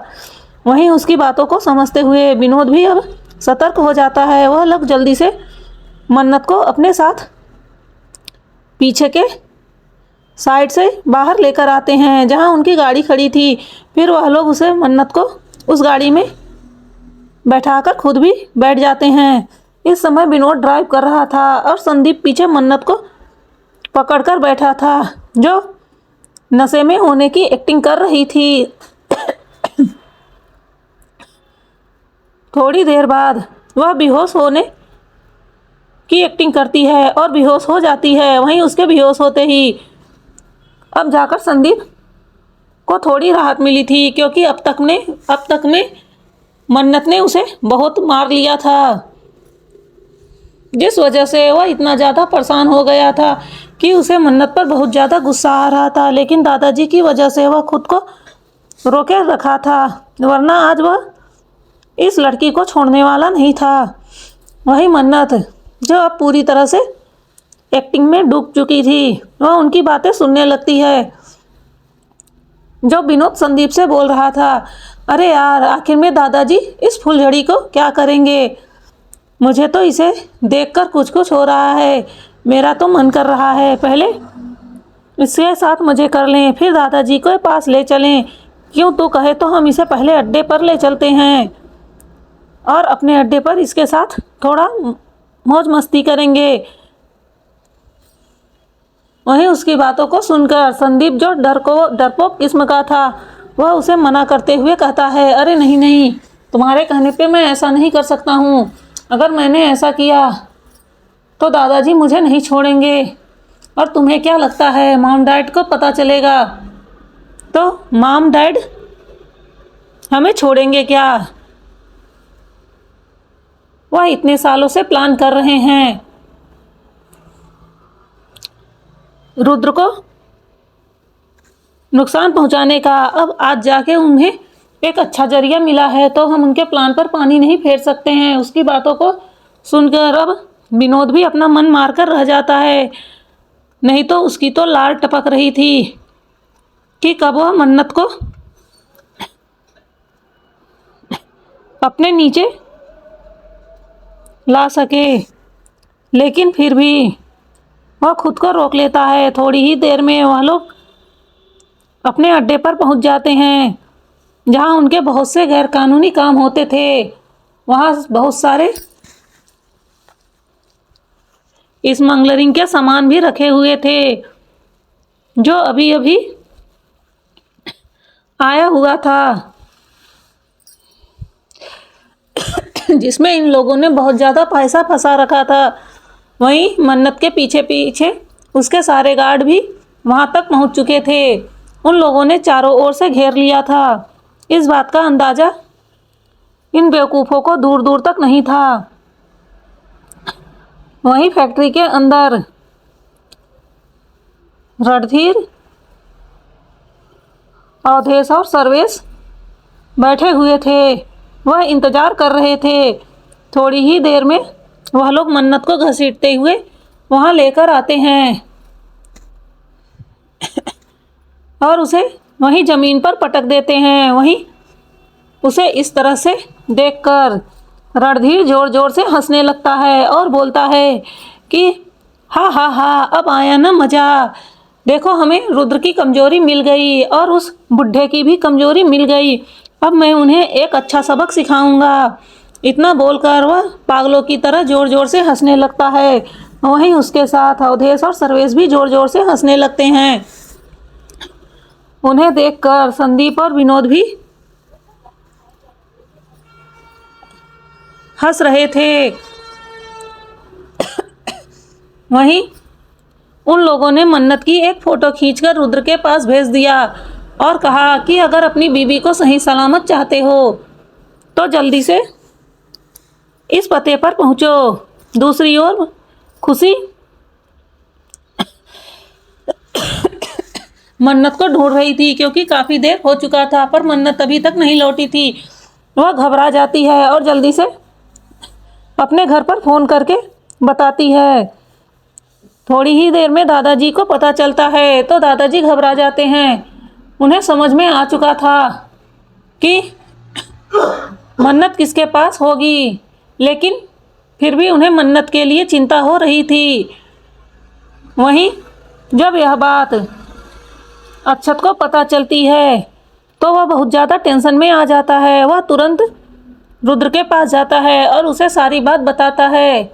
वहीं रुद्र, जो अपने ऑफिस के काम में व्यस्त था, उसने अभी तक मैसेज ओपन करके नहीं देखा था, जिस वजह से उसे उन लोगों के भेजे गए मैसेज नहीं मिले थे और वह निश्चिंत होकर अपना काम कर रहा था। जब अक्षत को इतना ज़्यादा परेशान देखता है तो वह अक्षत से पूछता है तो अक्षत सारी बात उसे बता देता है। वहीं अक्षत ने पहले ही प्रणव और अर्णव को भी बुला लिया था। इस समय सिचुएशन बहुत ही ज़्यादा खराब थी। तब रुद्र अपना फ़ोन उठाता है, तभी उसकी नज़र मैसेज पर जाती है। वह जल्दी से मैसेज ओपन करता है तो उसमें मन्नत की फ़ोटो भेजी गई थी। यह देखकर वह बोलता है कि कौन लोग हैं जो मन्नत को पकड़ ले गए हैं और उन्होंने मुझे यह एड्रेस सेंड किया है। वहीं जल्दी से अक्षत उसके हाथों से फ़ोन लेकर देखता है तो इस तरह से मन्नत को जमीन पर पड़े देखकर उसके दिल में दर्द उठता है। वह बिल्कुल भी बर्दाश्त नहीं कर पा रहा था। उसे डर लग रहा था कहीं वह लोग मन्नत को कुछ ना कर दें। लेकिन तभी उसे याद आता है कि मन्नत कौन है। उसे छुपाना भी इतना आसान नहीं है, तो फिर मन्नत इस तरह से क्यों पड़ी है।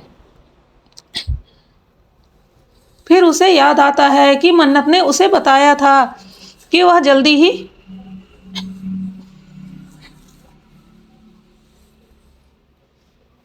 उस शख्स को ढूंढ निकालेगी जो इस पूरे प्लान का मास्टरमाइंड था। यह याद आते ही उसे समझने में देर नहीं लगती कि मन्नत इस वक्त किसके पास होगी। यह जरूर उन्हीं लोगों के पास होगी, पर अच्छत को बिल्कुल भी नहीं पता था कि वह लोग कौन हैं।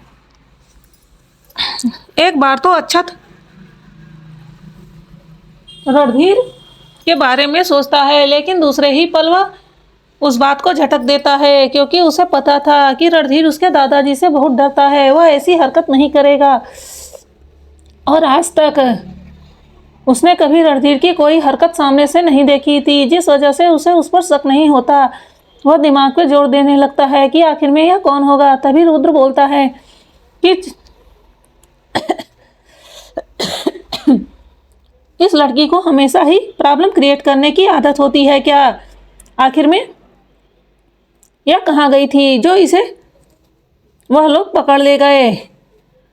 तब अच्छत उसे बताता है कि खुशी उसे अपने साथ फेरेवर पार्टी में ले गई थी। यह सुनकर रुद्र को बहुत ज़्यादा गुस्सा आता है। वह बोलता है कि लड़कों के बिना इसका पेट नहीं भरता ना, जो वहाँ नैन मटक्का करने गई थी।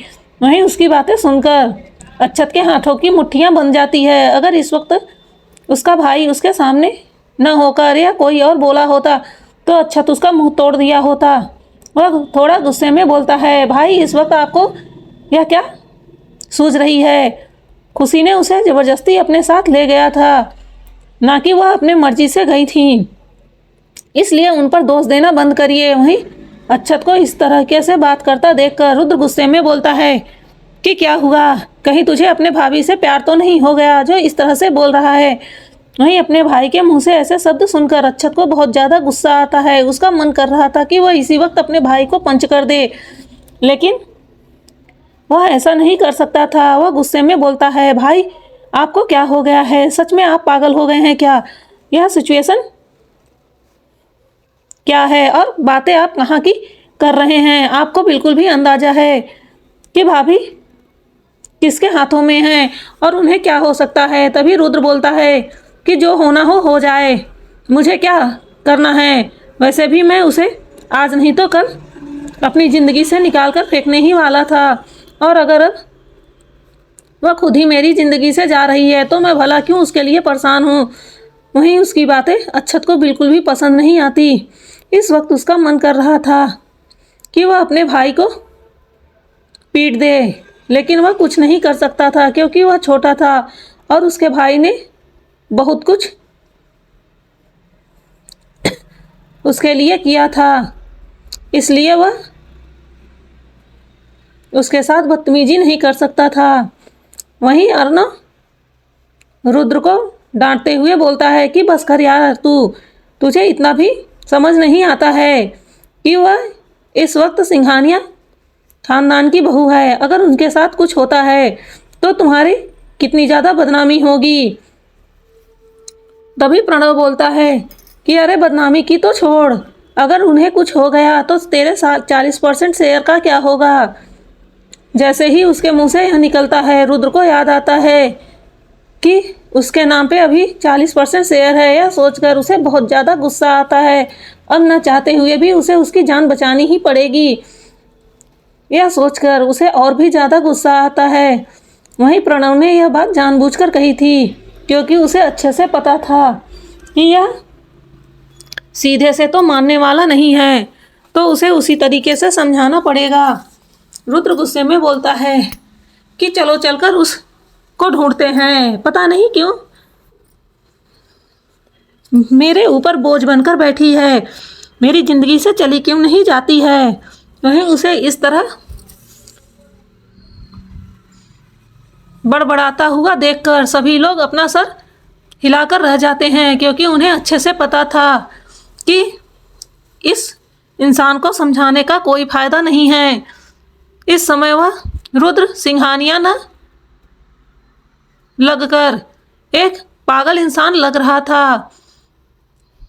जब से मन्नत उसके जिंदगी में आई थी, सच में वह पूरी तरह से पागल हो चुका था और वह ऐसी हरकतें करता था जैसे आज तक उसने जो जिंदगी में कभी न किया हो।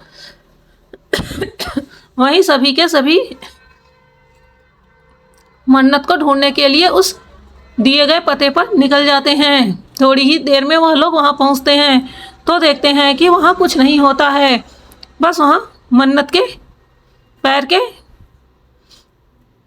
की सैंडल रखी होती है। यह देखकर उन लोगों को बहुत ज़्यादा गुस्सा आता है। अब उन्हें पता नहीं था कि वह कौन लोग हैं और उसे कहाँ लेकर गए हैं, इसलिए वह अपने लोगों को उस मन्नत को ढूंढने के लिए कह देता है। वह अपने सारे सिक्योरिटी गार्ड को मन्नत को ढूंढने के लिए लगा चुका था। लगभग 2-3 घंटे बीत गए थे, लेकिन अभी तक कोई खबर नहीं मिली थी। तभी उसके पास एक फोन कॉल आता है। वह तुरंत ही फोन उठाता है तो दूसरी तरफ से किसी के जोर जोर से हंसने की आवाज़ आती है।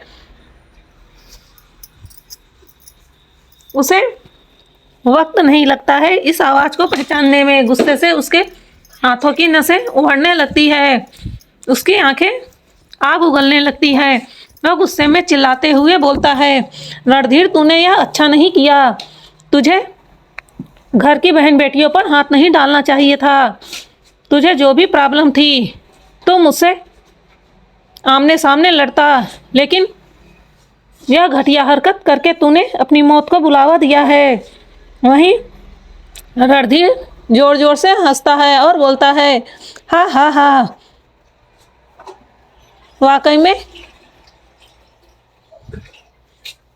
तू तो बड़ा बुद्धिमान निकला। तूने एक ही बार में मेरी आवाज़ पहचान ली। मुझे लगा था कि तुझे इंट्रोडक्शन देने में मेरा समय बर्बाद होगा, लेकिन चल कोई बात नहीं। अब तू अपनी बीवी को सही सलामत चाहता है तो जैसा मैं बोलता हूँ वैसा कर, वरना तू सोच नहीं सकता है मैं तेरी बीवी के साथ क्या करूँगा। वैसे देखने में भले ही यह सांवली है, लेकिन इसका जिस्म तो बहुत ही अच्छा है, बहुत ही मज़ा आएगा। वहीं उसके मुंह से यह बातें सुनकर रुद्र को बिल्कुल भी अच्छा नहीं लगता। वह गुस्से में बोलता है कि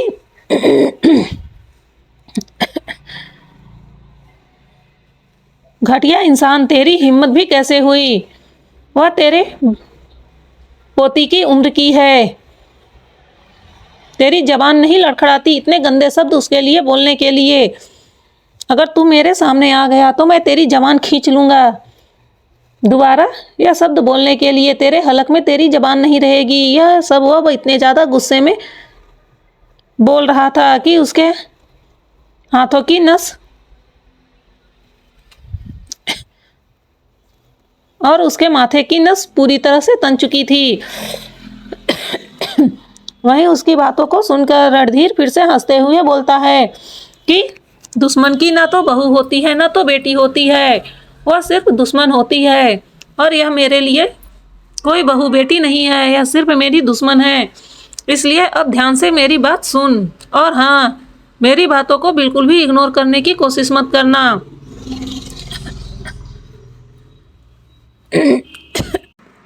अभी के अभी मेरे अकाउंट में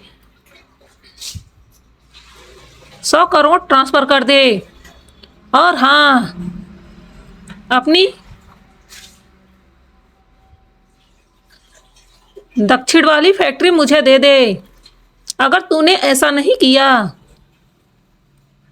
तो याद रखना, तुझे तेरी बीवी की लाश ऐसे मिलेगी जिसे देखकर भी तेरी रूह कांप जाएगी। वैसे भी मेरे घर में भूखे भेड़िए बहुत ज़्यादा हैं, वह तेरी बीवी को नोच खाएंगे। इतना बोलकर वह हंसते हुए फोन काट देता है। वहीं उसकी बातों को सुनकर रुद्र को इतना ज़्यादा गुस्सा आता है कि उसके तन बदन में आग लग जाती है। भले ही रुद्र मन्नत से नफरत करता था, लेकिन वह कभी भी उसके लिए इतना गलत नहीं सोचता था। हाँ, वह उसे टार्चर करता था, अपना गुस्सा निकालता था, लेकिन उसने कभी भी उसके साथ जोर जबरदस्ती करने की कोशिश नहीं की, और न ही वह किसी को ऐसी हरकत करने दे सकता था। वहीं उसकी बातों को वहां खड़े सभी लोग सुन रहे थे। उन लोगों को समझ नहीं आता कि आखिर में वह मन्नत को लेकर कहाँ गया होगा। जल्दी ही रुद्र अपने सभी लोगों को उसकी सारी प्रॉपर्टी पर मन्नत को ढूंढने के लिए बोल दिया था। वहीं दूसरी ओर मन्नत जो आराम से एक बिस्तर पर बड़ी लेटी आराम कर रही थी, वह बोलती है कि अब बहुत आराम हो गया, अब मैं आराम कर करके थक गई हूँ, अब मुझे अपना काम शुरू करना चाहिए। वैसे भी ज़्यादा देर तक दूसरों के घर मेहमान बनकर रहना मेरी आदत नहीं है। यह बोलकर वह अपनी जगह से उठ जाती है। तभी उसके कमरे में आ रहे विनोद और संदीप की नज़र उस पर पड़ती है, तो वह लोग उसे देखकर जोर जोर से हंसने लगते हैं और बोलते हैं, अरे छमिया, तुम उठ गई, बड़ी जल्दी उठ गई। मुझे तो लगा था कि तुम्हारा यह नशा इतनी जल्दी नहीं उतरने वाला है, लेकिन मानना पड़ेगा तुम्हारा बॉडी तो बहुत ही मजबूत है, जिसने इतनी आसानी से सब कुछ झेल लिया, वरना मुझे लगा था कि डॉक्टर बुलाना पड़ेगा। तभी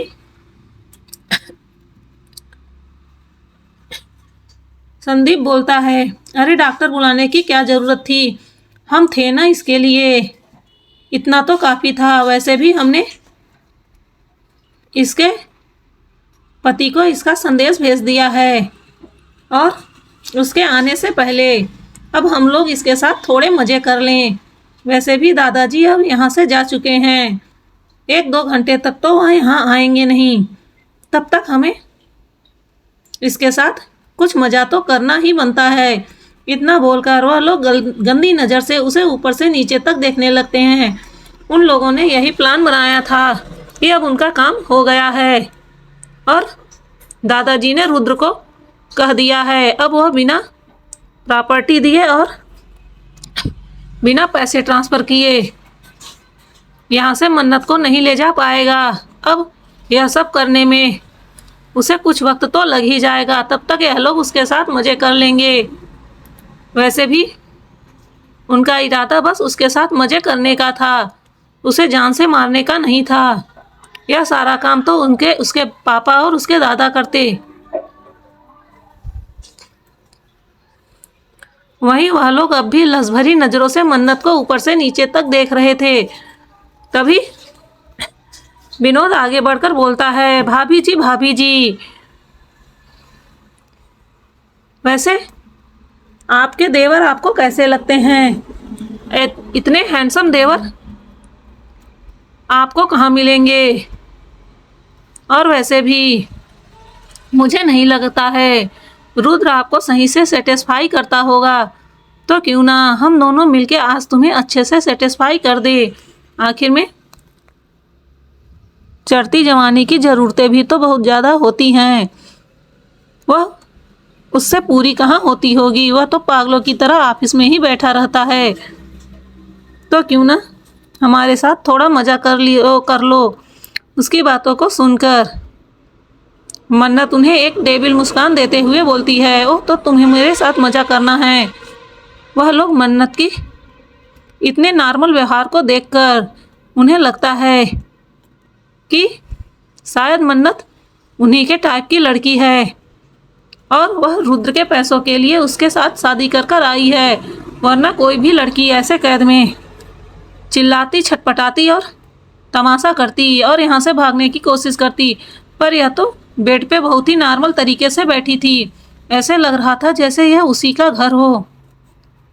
वहीं मन्नत जो बहुत ही स्टाइल से बेड पर बैठी थी, वह उन्हें देखकर अपनी ओर आने का इशारा करती है। वहीं उसे उंगलियों से अपने ओर बुलाते हुए देखकर उन लोगों का दिल तो जोर जोर से डोलने लगता है। वह अपनी हवस भरी नजरें मन्नत पर डालते हैं और फिर एक दूसरे को देखते हैं और एक बहुत ही गंदी मुस्कान देते हैं, जैसे मानो उनके दिमाग में कुछ घटिया चल रहा हो। फिर वह दोनों ही मन्नत के पास आगे बढ़ने लगते हैं, इस बात से बिल्कुल अनजान कि अब आगे उनके साथ क्या होने वाला है। तो दोस्तों, आपको क्या लगता है, मन्नत अब इनके साथ क्या करेगी, यानी इनका भर्ता कैसे बनाएगी और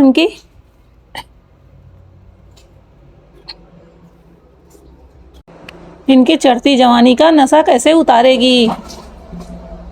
इनकी हालत तो देखने लायक होगी। लेकिन आज के लिए बस इतना ही।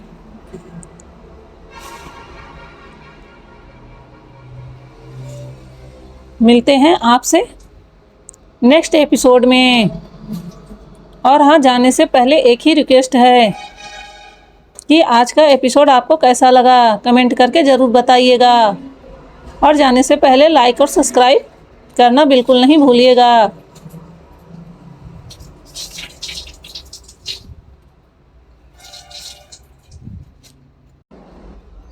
और आपसे अब मिलेंगे इसके नेक्स्ट पार्ट में। तब तक के लिए सभी दोस्तों को न्यू ईयर की ढेर सारी शुभकामनाएं। और हाँ, आप लोगों ने पूछा था कि रुद्र को मन्नत के बारे में कब पता चलेगा, तो अब इसके नेक्स्ट एपिसोड में हम रुद्र के सामने मन्नत की आइडेंटिटी रिवील करने वाले हैं। तो उस एपिसोड में बहुत ही ज़्यादा मज़ा आने वाला है, तो इसका नेक्स्ट एपिसोड बिल्कुल भी मिस नहीं करना।